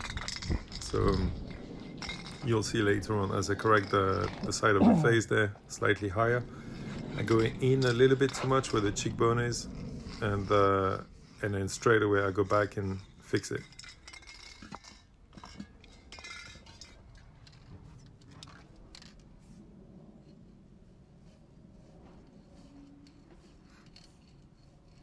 Nice lines. These lines are really satisfying to do. Yeah, I think it's further later on that I mess it up. But yeah, what's great about cans is you can cover any color with any color, and that's so cool. As long as you're working on the wall. I think my least favorite medium would be to use an airbrush on the t-shirt. And when I started my career, I used to paint t-shirts with airbrushes, and it's painful. Like, first you have to start with a white t-shirt or a light beige, otherwise it doesn't quite work. And every line is visible, so you have to work methodically, and it's not fun. I don't like it. If I was to customize a t-shirt for somebody, I'd probably charge 1,000 quid. Just don't like it. Sometimes when I do events, I have to paint on paper. because when it comes to advertising, some people get a bit funny, so we just do it on paper, it's easier. And also sometimes the client wants to take it away with them, so it works. But painting on paper is not quite as bad as fabric, but it's quite up there. It's not easy. There you see the wind is doing its thing. And that's why I've got a skinny, so I can control the the spray a bit better.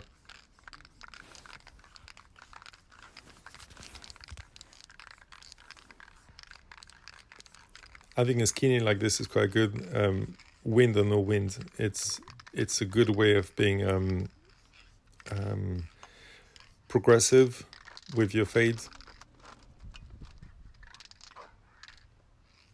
I really recommend having 2 caps, 3 at the most. Don't have too many, I guess. And use the biggest one you can as much as you can, and use the skinny for everything else. You may get on well with a calligraphy cap, because it's a fat and thin at the same time. It's quite cool. Like I said, try a few different caps and keep the ones that work. I think there I'm tackling the ear, because I realize I haven't done it. You see, this looks way too light, but it's actually the same color as the ear. Sometimes when something gets applied thinly, it's lighter than that way you think it is. You see now it's the same color. But a lot of the time, the color that you're supposed to use, especially in the portrait, actually in a bit of everything really, it's a lot more dull than you think it is. You know, she's got blue eyes, but there, you see they're very dark. I think I make them a little bit brighter by the end, but you know, they're a lot darker than, they're not like your bright blue that you'd expect, like the one I used at the beginning. And if you were to isolate the colors of the skin there and just look at a small portion, you realize it's a lot darker than you think it is. Everything, you know, as you're painting a car, a lot of the time colors may appear bright and vivid, but when you look at them, they're a lot more dull. And that's what I found as well with certain artists that paint really well. You find that what they use, sometimes like they use really dark colors or dull and all that, and you're like, what are you doing? But you look at the result and it's just perfect. Like I've seen some works of some artists, and I'm like, why would you choose those colors? And then you look at the result and it's perfect. So maybe be mindful of this, that you might have to get a color that's a bit darker than you think it is. There, what I'm doing is I'm holding the spray as much as I can to create a little splatter and to create texture in the skin. It works well when you got a smooth wall. I don't know about this wall because it's like a map. Everything is all jagged. But if you were to buy a red needle cap, or any needle cap really, and you hold the spray, and you're about a foot away or 30 centimeters, you get these little droplets. On the smooth wall, it really looks like skin texture. It's nice. You might want to try that. Actually, I think I'm going to get some more. I quite like the needle caps. Then I'm defining the jaw, and this is one of the mistakes that I'm going to show you how I overcome it. I just realized it's not actually like in the picture. So instead of leaving it like that, or hoping for the best, basically went and worked on it, made it better. Not sure if it's just now or in a bit, but as I'm working on the ear, I realized the connection is not where it's supposed to be.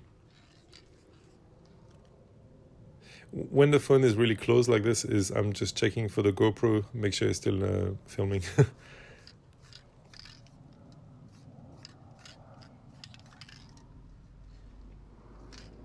Again, going really close to the wall there, you see my head is literally like almost touching the wall, because I really want to get use the hard edge of the cap by coming close, like there.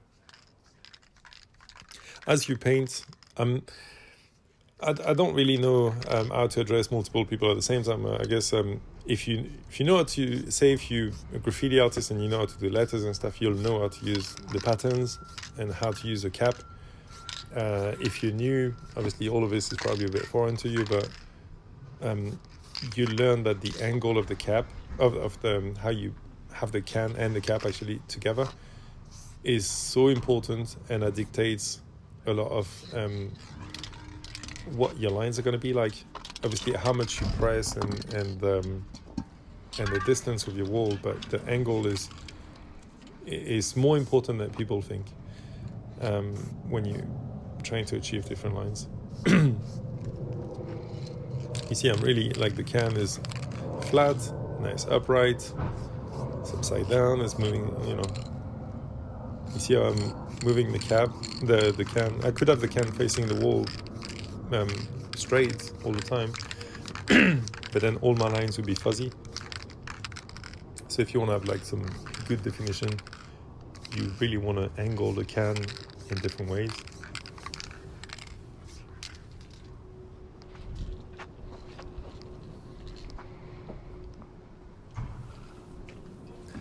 Moving back a lot. Now I'm going to apply some of the red in loads of parts, many parts of her face. And this is what's cool about using the same colors. Like as this lady has a bit of pink in her skin complexion, I can just apply it onto my beige, as opposed to having, you know, a different set of colors for this lady and a different set of color for somebody else. It's just better. It's a bit like airbrushing, where you could paint a portrait black and white, and then afterwards apply like a, you know, like the dominant color of that person, and then everything falls into place. Again, trying to, you know, show up to the spot with as little amount of paint as possible. Because the thing is, you know, you're gonna take like maybe a spare can or two of your medium skin tone. So you do that, plus maybe you grab a couple of blacks and a couple of whites, and, you know, and some blue, and before you know it, you have 30 cans. So you really want to limit how many cans you bring.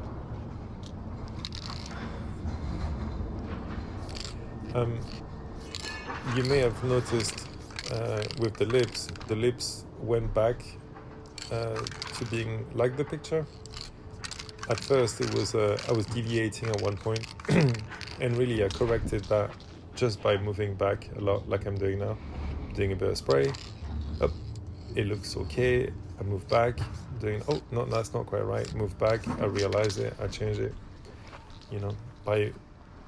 Because it's a big portrait, by moving back and forth, you really get a full picture.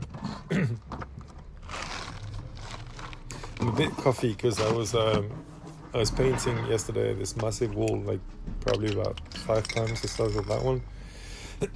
And even though I had a mask and everything, you always get a bit of you know, spray, whatever. So, sorry about that.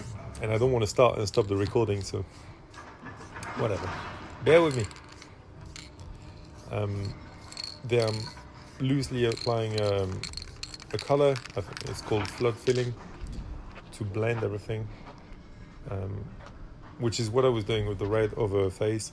You can apply all sorts of shades. Like if you want to go super realistic, you can have patches of green, and, you know, like with the veins and everything, and over the top you put the biggest cap you can, and you overlap everything with like a mid color, and that helps it.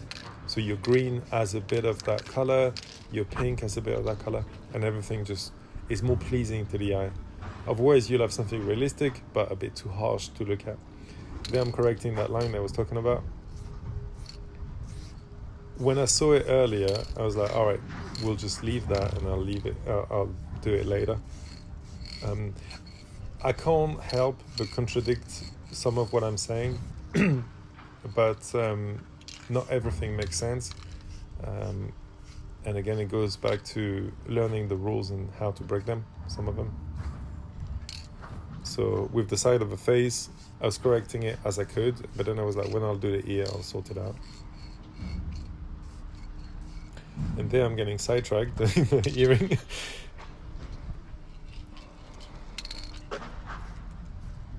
I see it as a fun thing.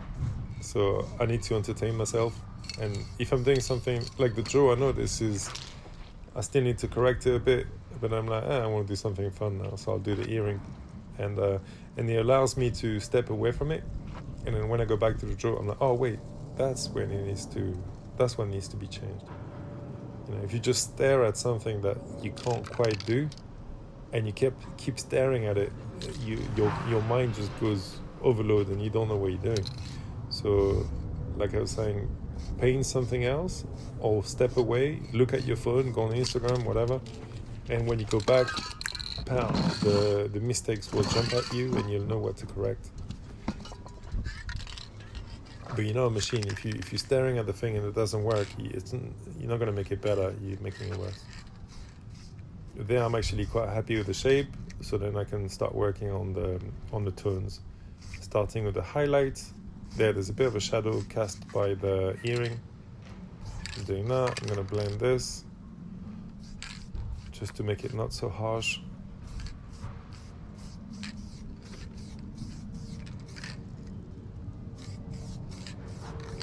And then I'm going to do the neck, which really I should have done before. It's a good thing this is not a tutorial. Oh wait, yeah, it is.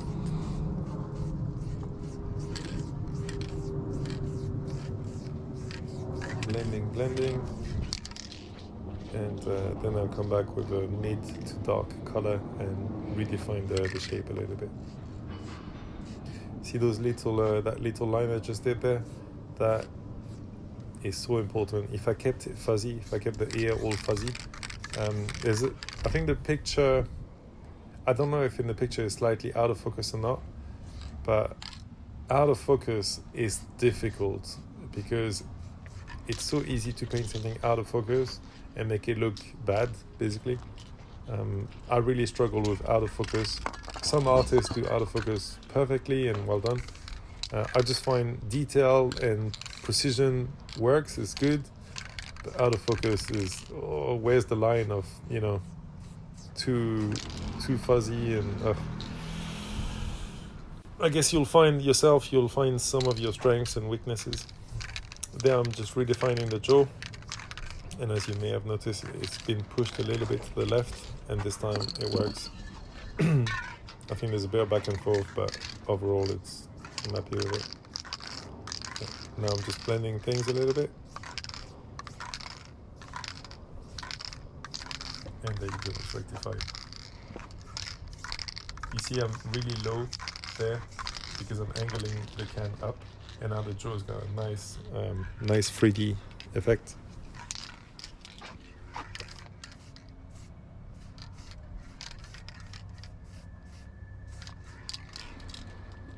I'm really hoping this audio is gonna work, because there's no way I'm recording this again. Actually, once I'm done, I've got to do it in French. So if it's easier for you to hear the French version, have a look at that. One of the most important exercise to paint well is to understand your picture. So the biggest exercise you could do is have a look at some magazines or some pictures online or whatever, and try to analyze what you're seeing. A lot of the time, you see there, I don't know if you can really see, but the wind is going wild, and I'm trying to cover you see the spray is going to the side. It's a bit hard to control. When I'm using the dark brown, that's when you see now it's on the left. So it was going to the right a second ago, now it's on the left. So you can't really overcompensate. Sometimes with the wind, you do a bit and then the wind changes. And the next color, this one is even worse. See, like now there's no wind. Now the wind is going to the right, now to the left. It's a bit hard to focus. Whenever you've got a big spray, it's just part of it. Unless you're painting indoors, You have to do what you have to do. Yesterday I was on top of a scissor lift, so it was even more windy. Yeah, but what I was saying is have a look at pictures and zoom right in, or if you're looking at a magazine, just get your face close to that and really try to understand what I was talking about with the highlights, what's underneath the highlights. Try to understand all of those colors. If you can understand what you're seeing, you'll be able to paint it. But if you can't, then you just can't paint it, because you'll be like, I don't understand this. Like in your head, the dialogue is, I don't understand. I'm looking at this picture. This brown, I painted brown, but then you're not understanding all the layers. Your brain is not quite understanding what your eyes are seeing. So as an exercise, you really need to look at a lot of pictures. There's just no way around it. This is something you have to do. You just have to look at a lot of pictures, and obviously paint a lot of pictures, but you have to look at a lot of pictures and try to understand the tones. Like you have to look at the brown, the beige, maybe there's green, maybe there's pink, and you're like, oh, I never thought there would be. One thing you can do is take a sheet of paper and cut a square in the middle of the paper of like a centimeter square, and that will help you isolate the colors. As you can see there, the wind is going wild, and the brown is coming up all patchy. To be honest, most people probably wouldn't see this, but obviously I saw it and it annoyed me, and I tried to make it smooth, but you know, it's just what it is. Sometimes, so you've got a few things. You've got the cap might be blocked a bit. The can might have too little, too much pressure, or just some funky business inside the can. The wind is a problem. User error. There are loads of things that make the pattern go, where it should or shouldn't. But you just have to work with it. When I was doing this, I could see all the all the pattern created there that I'm not asking for, but it's just what it is. This looks like it's really harsh, so I figured, all right, let's do all the dark tones first, because I knew the dark would be more visible, and then blend everything with the mid-tone, with the bean brown, and then do some highlight with the lighter one. But as you can see, it's not working as well as I'd want, because the wind is carrying my paint. And I'm going with the light tone, the tanner brown. It's funny, you see, like this looks really bright, but it's actually the color itself is not as bright as you think. So when you're in the shop buying the color, go a little bit darker than you'd want, and in most cases you'd be okay. Again, this is trial and error. Some bits you just have to learn by doing. Not everything can be taught and explained. I'm really trying to talk as much as possible. First of all, because I love talking, and also I'm just trying to really give you an insight of what's in my head when I'm painting. And it's not working. I want to explain why it's not working, so then when it happens to you, then you know why and you know how to fix it. And there I'm just gonna overlap the whole thing just to blend the tones a little bit, the spray. And see, as I'm pressing, I'm getting a feedback from the wind. If my spray is going slightly too much to the right, I correct it a little bit, but I've only got like maybe a second before the wind turns, and then I have to apply the feedback that I'm getting from the wind and apply it differently. So when you're painting outside, when it's windy, it's actually harder than when it's raining. If it's raining a little bit, it doesn't really affect the paint. It's fine. If it rains a lot, obviously the paint will run a little bit. But if it's raining a little bit, it doesn't matter. And it actually lasts in time. I've painted things in a drizzle, and years later it's fine. It's just if it's a heavy rain, obviously it's not good support. But yeah, the wind is really the biggest enemy when you're doing a portrait, because your fades, it's just hard. If you're doing a graph, if you're doing a piece and you're not really fading your colors, it doesn't matter if it's windy. But as a portrait, when you're trying everything to be subtle and have all those blends and stuff, it's just a bit harder. I guess it's the same if you're doing a piece and you got loads of blends, you would struggle as well in the wind. But you do what you can. Now I'm just going to create the pattern of a shirt. I didn't do it fully because I thought it'd be cool to just, finish a bit unfinished. Paint it unfinished. And in the back of my mind, I was thinking I'm going to do mass style. So once, obviously for the purpose of this video, I didn't want to show you mass style. I wanted to show you how to paint a portrait properly. And then after, I went over the top and then did my, the drips and all that stuff. But the purpose of this video is obviously to help you paint as well as I can explain it.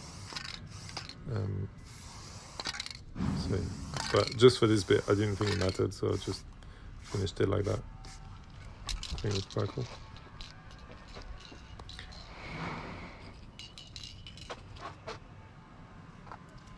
We're 2 hours in, and we've got 42 minutes to go, ladies and gentlemen.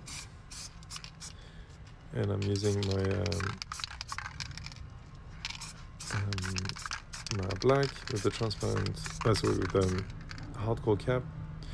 There was another artist there, and I was asking him, do you have another cap, because this one is not working? I think he gave me a yellow Cobra, and that wasn't working either, so I just thought whatever. Sometimes it doesn't behave, but honestly this is nothing compared to airbrushing. Airbrushing is the most frustrating when it doesn't work. There, what I'm doing is I'm painting a color that's too light on purpose.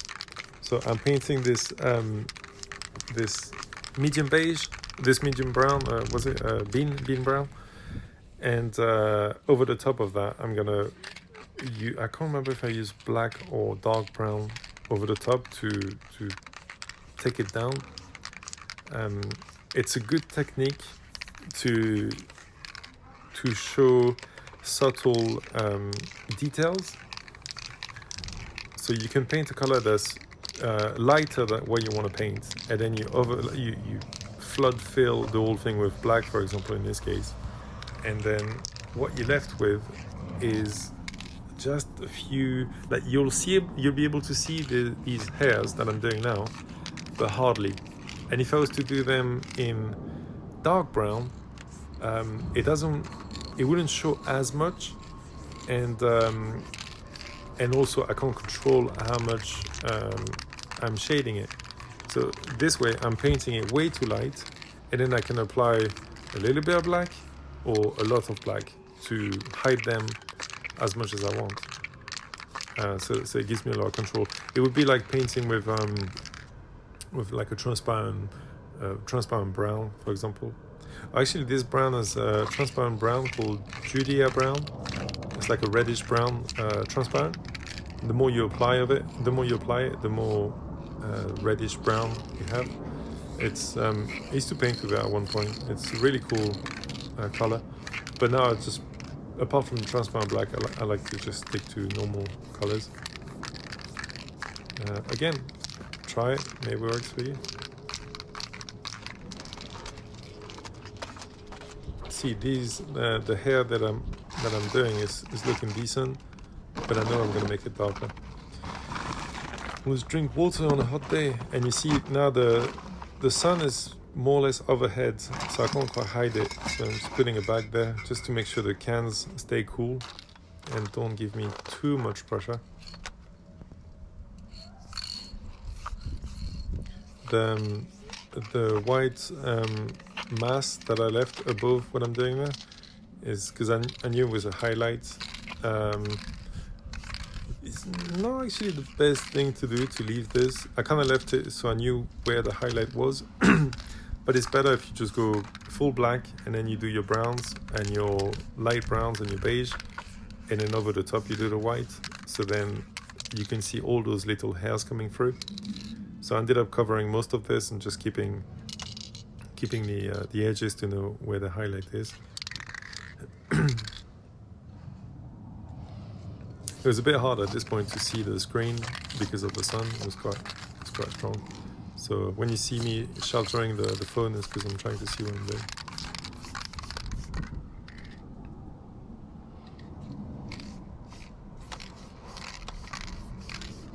Again, most of this is going to be a lot darker, but I did it to have as much control. I don't know if you can see the picture, you know, from time to time on the phone, but her hair is quite a lot darker than this.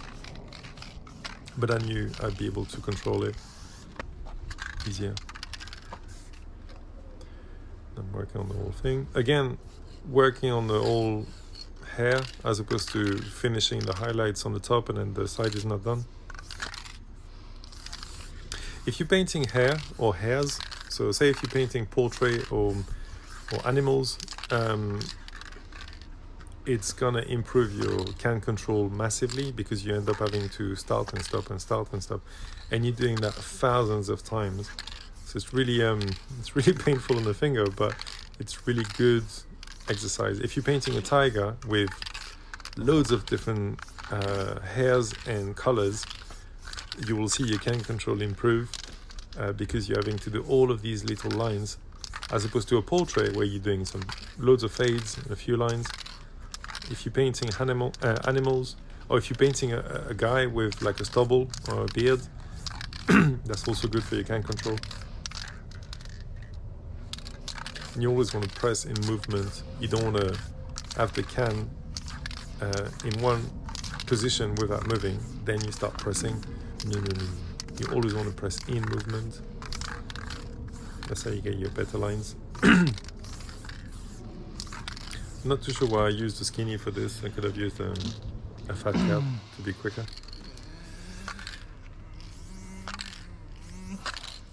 Because hair is quite forgiving, and if I don't respect the picture perfectly, nobody would know it's the hair. It's fine. It's not something important like, you know, the eyes or the lips, or the nose. If I mess that up, then it won't look like her. The hair wouldn't matter. Again, you can see the hair is a lot lighter, but I'm gonna, in this case, I think it's more the highlights that I add as opposed to the dark. The dark was more to the top of the head.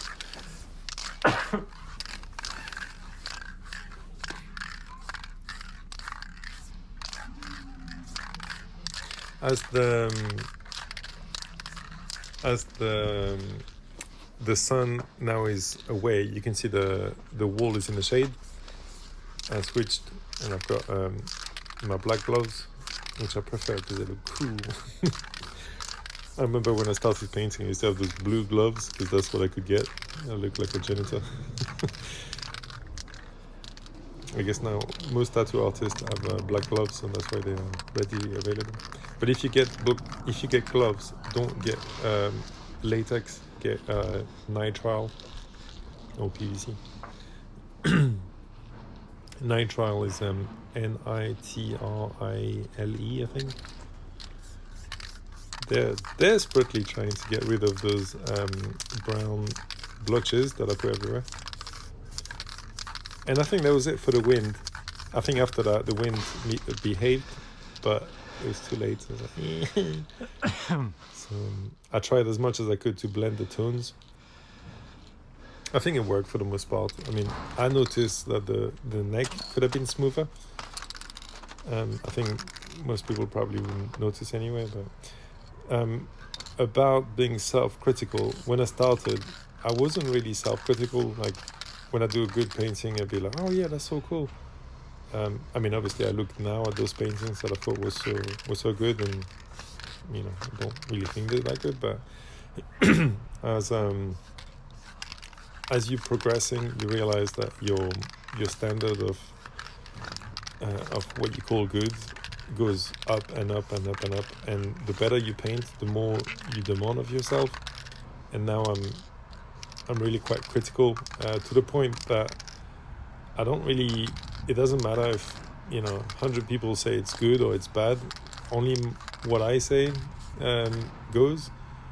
If I know I've painted well, then I'm happy, and if I know I've messed it up, I'm annoyed.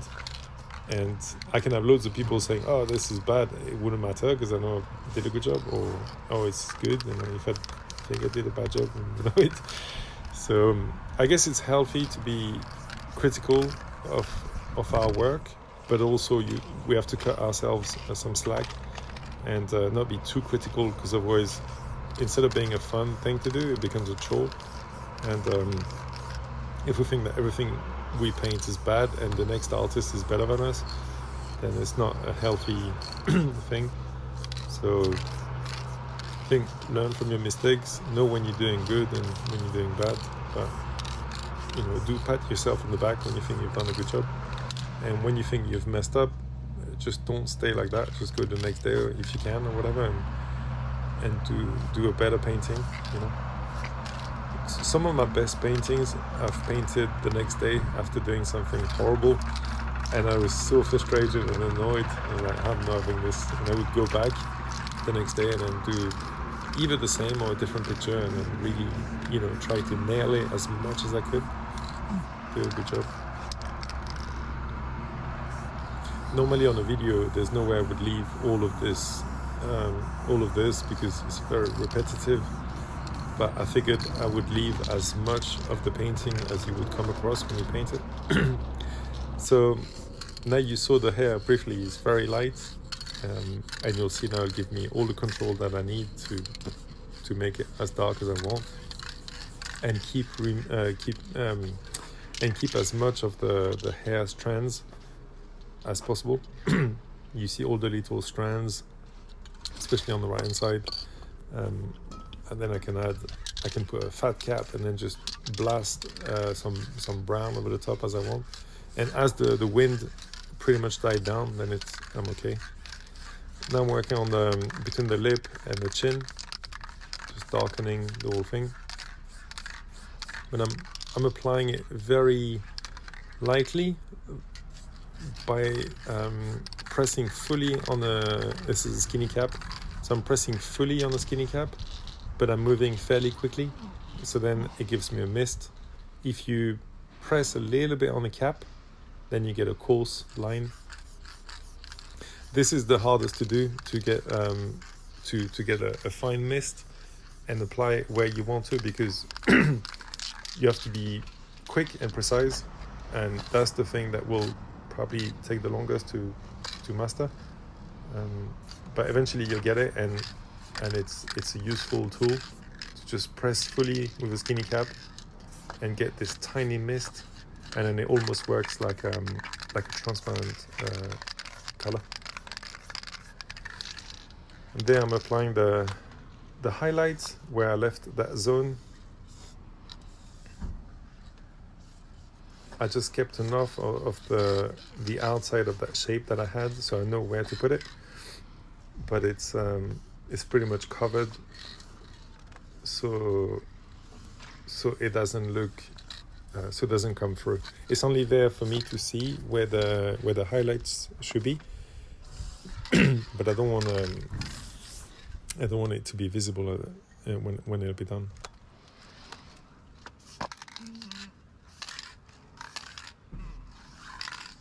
One thing as well, when you're painting single strands of hair,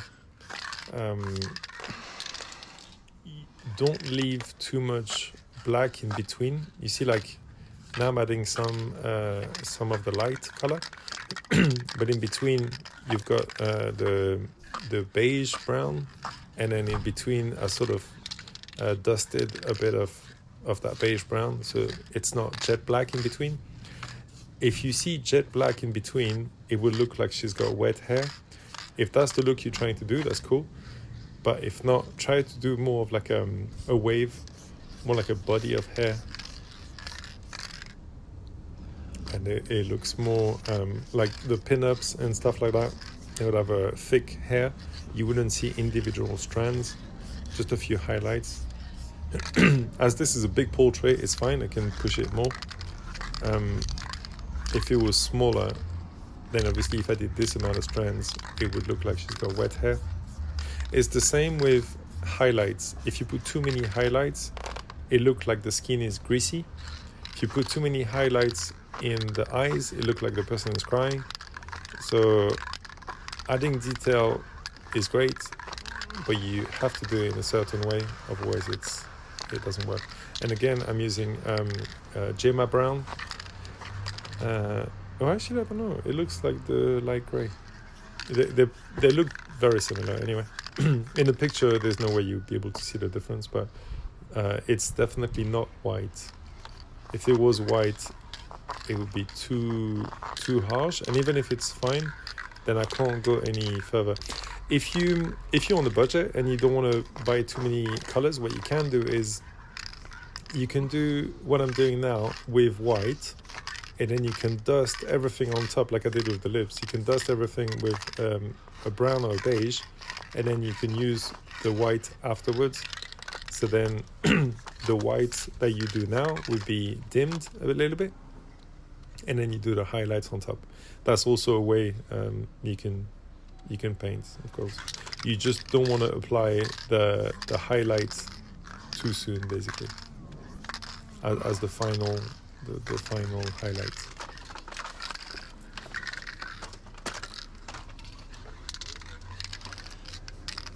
This is fine, but at this point I really need to step back a bit. I might have done and cut it in a video, but yeah, after doing all the strands of the hair, now you need to step back because it's so easy to overdo it. And sometimes when you step back, you realize, oh wow, it's too much. And then you need to dim it down back with some brown and so on. You're really working by getting feedback from what you're doing. You apply the paint and then you have to step back and go, oh, actually, wait, that's a bit too much, too little, and then go back. There, I've made a mistake. I'm trying to dab to... You see the hair looks very nice and silky because you don't have the black lines, harsh lines in between. Oh, no. The wind again doing its thing.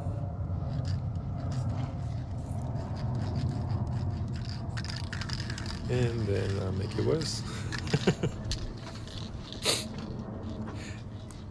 Like I said, when it comes to cans, you can always fix it, but then it means you gotta repaint the thing.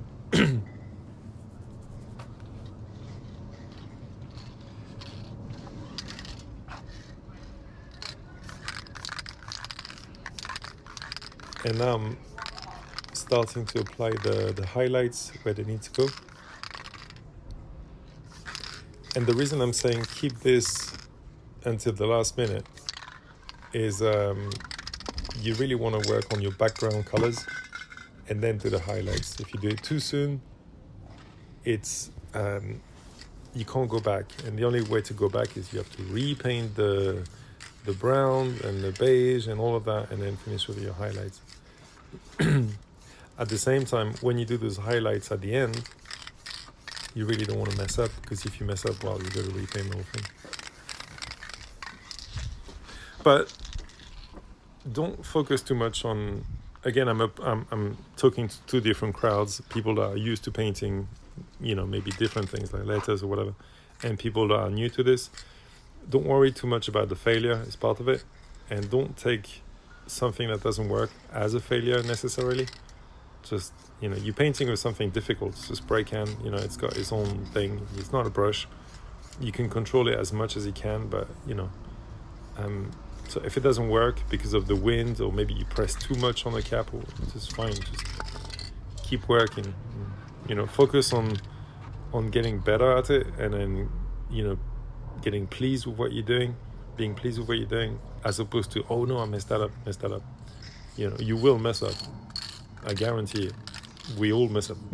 Even people that have been painting for years, regardless of the medium or the technique, you mess up. But just focus on what works. It's really interesting. You can see the right side of the face with all the shadow as it looks nice. And what I'm applying there is the shadows to create the definition. You really see the importance of, first of all, applying many layers, but also applying it gently to to create different tones. Once everything is done, put the highlights. You see on the left above an eye there is still a bit light and needs a bit of definition. I'll apply this later. Then I'm going to correct the mistake of the white highlights thanks to the wind.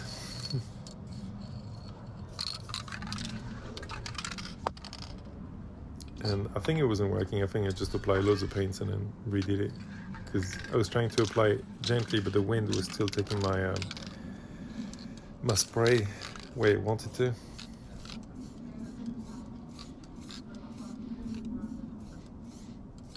Sometimes you'll have gusts of wind and you just wait, like literally 10 seconds, you just don't paint, just wait. And then the wind goes, and it goes for like an hour and doesn't bother you. So if it's not working, just wait sometimes, you know. It's better than having to fix the whole thing.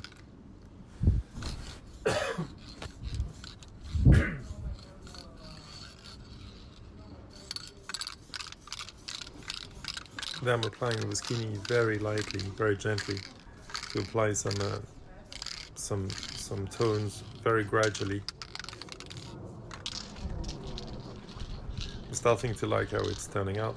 You see on the left hand side where eye is, that looks a bit flat, needs a bit more highlight, and that's going to come after.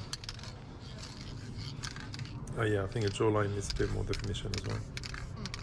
And it's really interesting to see the amount of different colors you can get, from a dark brown, a mid brown, a dark beige, a light beige, then black and white, and transparent black. But to be honest, I've only used transparent black in the eyes, I think, so far. You don't even need to use a transparent color. You can apply, say, a dark brown carefully, and it'll do the same. But the problem is, to mimic a transparent color, you have to get a skinny cap and press fully. And when you're starting, it's not the easiest thing to do. So it's important for you to be pleased with what you're doing as you're learning. If it looks too difficult and it doesn't work, you'll be like, oh, I tried and it didn't work, whatever, you know. If you don't give up in what you're trying to paint, regardless of what it is you're trying to paint, eventually you're going to be so good at it, people will be like, oh wow, it's so cool. You know, which is a weird feeling. But eventually, you know, if you stick at it, people go from mocking your work to actually wanting to learn from you. So just stick at what you're doing, and then try to improve. This is now turning into a self-help video. We have 20 minutes left. Come on, we can do this. I wonder if people have paused the video by now or just watched the whole thing in one go. If you have, well done. You've made it to 2 hours and 23 minutes of non-stop talking. The proportion is slightly skewed because of the GoPro, but I have to put the GoPro in full super wide because I'm so close to it, otherwise you can't see the can.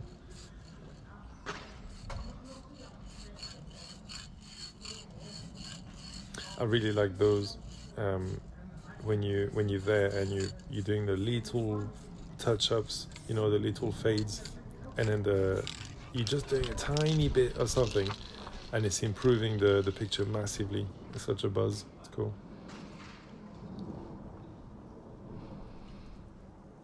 You see the hair from here looks cool. If you I think this is what we do when we learn how to draw or something when we're young. We do the hair like loads of strands, and then it looks like the person been in rainfall waterfall or something.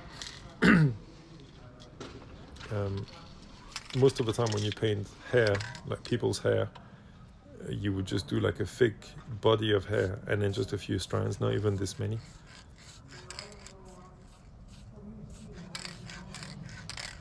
You see that little spray that I did on the left in the corner of the eye, and this highlight that I'm doing on the bridge of not sure what it's called, such a difference. It changes the shape of the face. And you realize even I know I've said it, but even a big portrait like this, and actually the line I did is wrong, so eventually I correct it. But you can see how you really have to stick to the lines and not travel. You see there I traveled, and now it doesn't look like her, so I've got to fix it. There you go. Now I'm making it more flat, and I've got to come back. It's still a bit prominent, so the light tone, I'm just going to make it slightly straighter, a bit more smooth. Still not quite right. I think I do that a couple of times to fix it. But as you can see, it's not much, just a little bit, and it's enough not to look like the person you're trying to paint. This is a model that I'm guessing most people don't actually know who she is. I don't know who she is. But if this was I don't know, somebody famous or whatever, then you would know straight away whether it's her or not. And that little tiny thing I did on the left corner of the mouth would be enough to throw you and make it look like it's not the person. So again, don't get cute and don't travel when you're painting. So I decided, you know what, let's just go and paint something else, because it's I looked at it and it wasn't quite working, and I thought, well, instead of spending ages and battling and getting frustrated, let's go paint something else. It's either that or just go on my phone and talk to my wife or do something else, whatever. But yeah, sometimes it's just easier to just walk away, go paint something else, or go get a drink or whatever. And then when you come back, you start with fresh eyes. And oh yes, that's how I need to do it. Because you look at your picture and you're understanding it better. That, oh, actually, that's what needs to be corrected, and so on. And all of this stuff needs to be done anyway. I need to paint the hair, so it's not like I'm wasting my time. I'm just working in a different area. That's Tana Brown. Dingo Brown is also a good one. Some people prefer craft, which is okay. I find this a little bit too green for me. If you're painting a lot of blonde people, Safari is a very good color. Actually, craft and Safari together work well. But for ease, even when I paint blonde people, I like to use Tana Brown mixed with. To be honest, I use the skin tone in the hair, and it looks great. I mean, I think it looks great. Okay, now I've done something else. I go back to it. I've worked out what I needed to do. I'm gonna take my time. See, I'm pressing, nothing happens. It's okay. Just wait, otherwise it'll be a big dab. And then I realize it's pretty much like that. It just needs to be a little bit more flat. And I'm gonna take my time. I'll just do a tiny bit. I'll move back. A tiny bit. I'll move back. At this point, you can get lost again. But this time, I'm like, no. I'm just gonna do a little line, and then I go back. Oh, I gotta adjust it just a tiny bit. Then I'll move back, just to make sure, each line is good. Because if I stray, then straight away I put it back, And then I look. There we go. That's fixed. Might blend it a bit more, but at least I know it's good. I know it's fixed, and I'm relieved. But if I had stayed there and I didn't do the rest of the hair, I might never have gotten there. I would have looked and don't understand it. It's not working, and you keep forcing it, and it doesn't work. So walking away is a very big thing. I think this entire portrait took me like 4 or 5 hours to paint, and I'm able to paint quickly because I take so many breaks.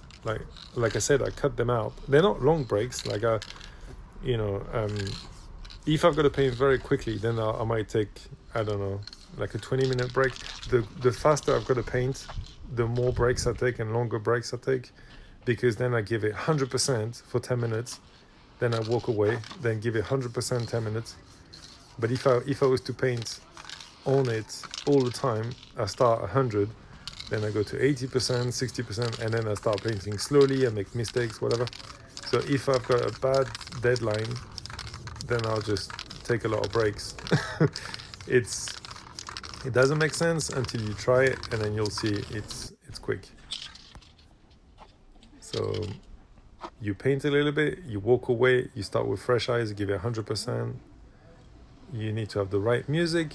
I don't know what your music is, but you need to have something that you like. You don't really want to have too many people bothering you and stuff. And this is how you paint as quick as possible.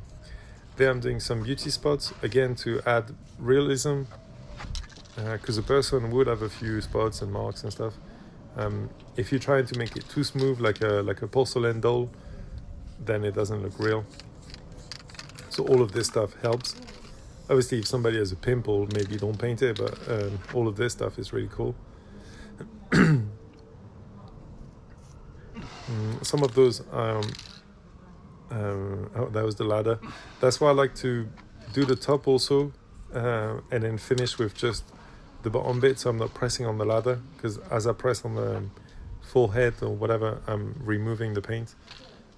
So I do want to get the top finished before I do the finishing touches in a lower part of the face. There I'm sort of easing out the marks. They don't have to be like super in your face. Just have to be there, but not like super mad. And there I'm desperately trying to blend the colors again that the wind made me mess up. I would like to totally blame the wind on this. It's not my fault.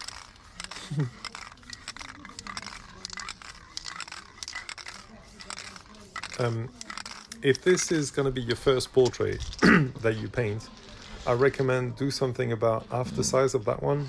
So about, say if we're talking from the forehead to the chin, maybe like 1.5 meters, so 1.5 meters tall, that kind of thing.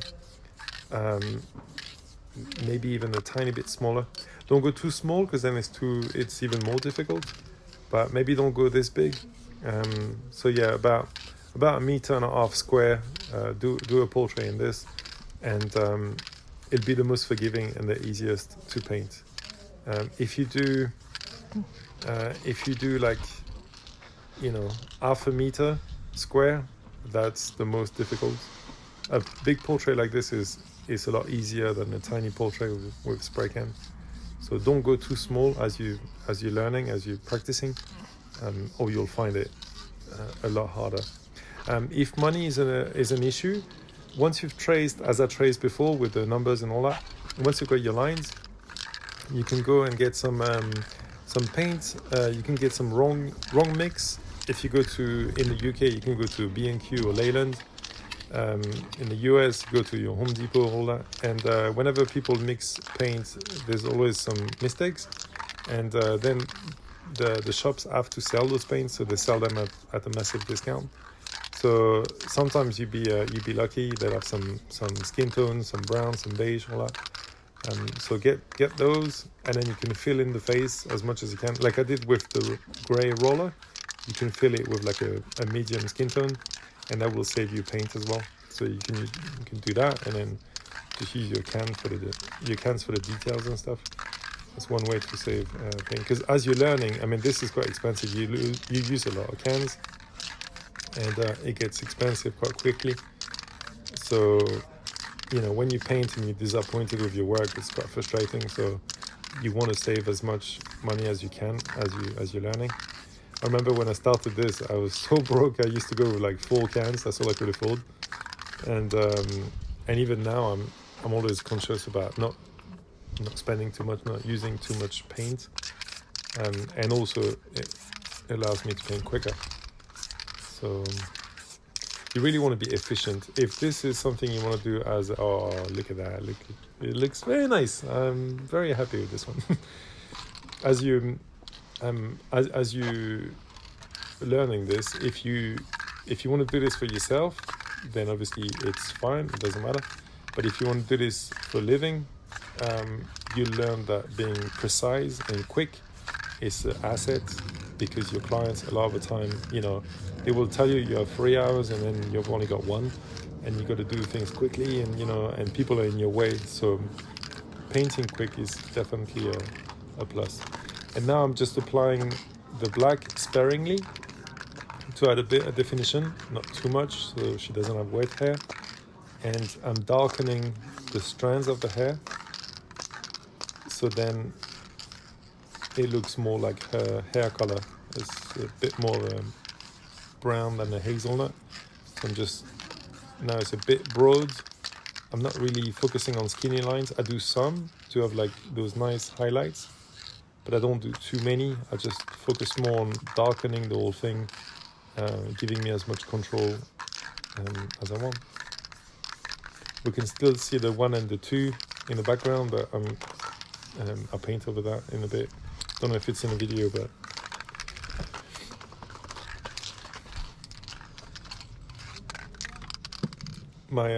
I've got a few spare cans. I think I've got like a black, a white, and a beige or something, and they're in the box. Whatever doesn't need to be in the box, just put that in there. Another thing as well, when you're painting, keep your cans within 6 months. Try to finish up the ones that are. Look at this pattern that I'm getting. I think it was the cap. It's giving me a weird pattern. So you see sometimes, like, it was fine on other colors and in other places. Sometimes it's just misbehaves. What it is. What was I saying?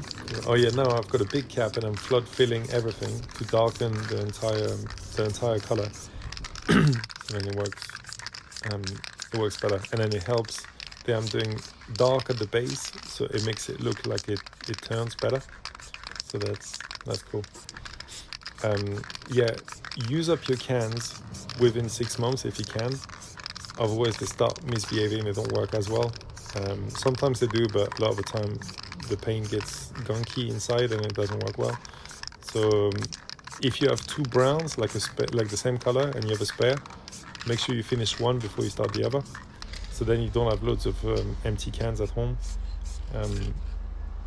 I get some of the same color. Like I said, I get about 20 colors max. And then I just buy the same again and again. So then I can finish one before I use another one. And then I overlap, as you see there, to create different values, different tones.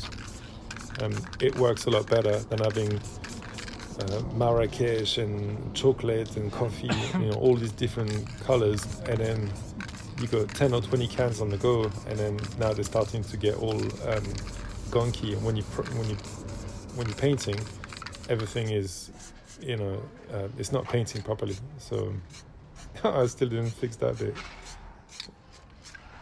and I'm just sorting it out. I think I was missing a file when I edited it.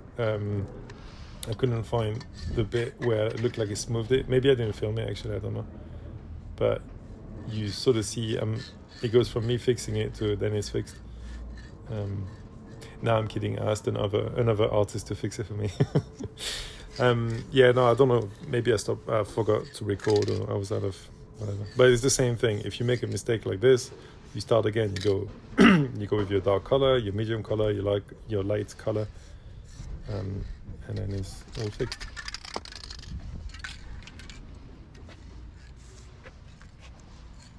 One thing you often have to do at the end of a portrait is do this part, the underneath. I mean, I know I've got like a medium beige, but the dark part underneath the nose, those you often have to redo at the end, because after overlapping the paint so many times, it becomes it's not dark enough to show the hole of the nose, or the holes of the nose. So those you often have to do. Same as the inside of the lips, you often have to redo the black or the brown of the inside of the lips at the end of the portrait before you do the highlights. And there it wasn't working, so I just went dark, quite big, and then I went medium and then light. But yeah, like I said, I think the final bit, I think I forgot to record or something. But it's the same principle as what we've been doing over the whole portrait.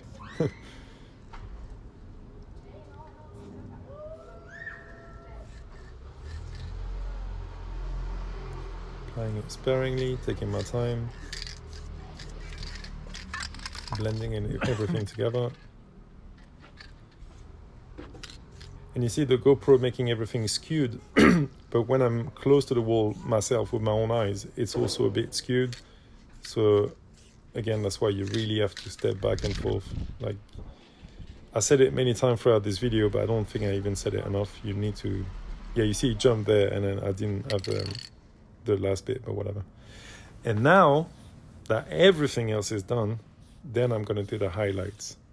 I waited until the last minute to do the highlights. And I've got pure white, I think. And now it's going to make everything pink. You can do that with a stencil cap or with your fingers if it's easier.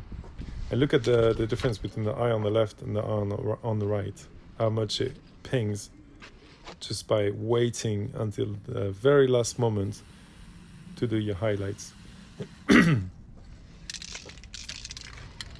I'm tipping it out because there's the paint builds up inside the cap there. See, I'm going to do that. And when I step back, you'll see how the eye really looks 3D with just a little bit of white like this, but by waiting until the very last minute. I'm doing the gloss bit of the wet bit inside the bottom eyelid. And just adding a bit of detail. So you see now I'm putting white in the middle of the gray, of the light gray, or the Gemma brown, the off-white. And just by adding a little bit of white inside the highlight, look how much it pings. Now it looks really 3D.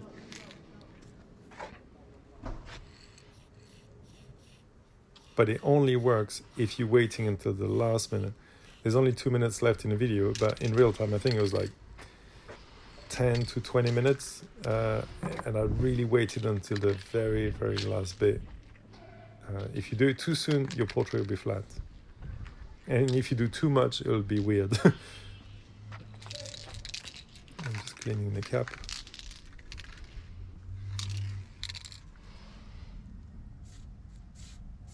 And now it's like a bright white in a few selective places, which give me like a really strong contrast. Not everything worked with the stencil cap, that's why I took it off. And like I said, if you're used to painting with a really fat cap, then you get to control a skinny cap really well. It's a good exercise. Oh, you see, and now I'm putting a tiny bit of white on top of the highlight. And when I step back, you can see that's really strong. But if I had started with white, then I can't go any whiter. So that's why you really hold off on the white until the very last minute. And it can make everything even more contrasty.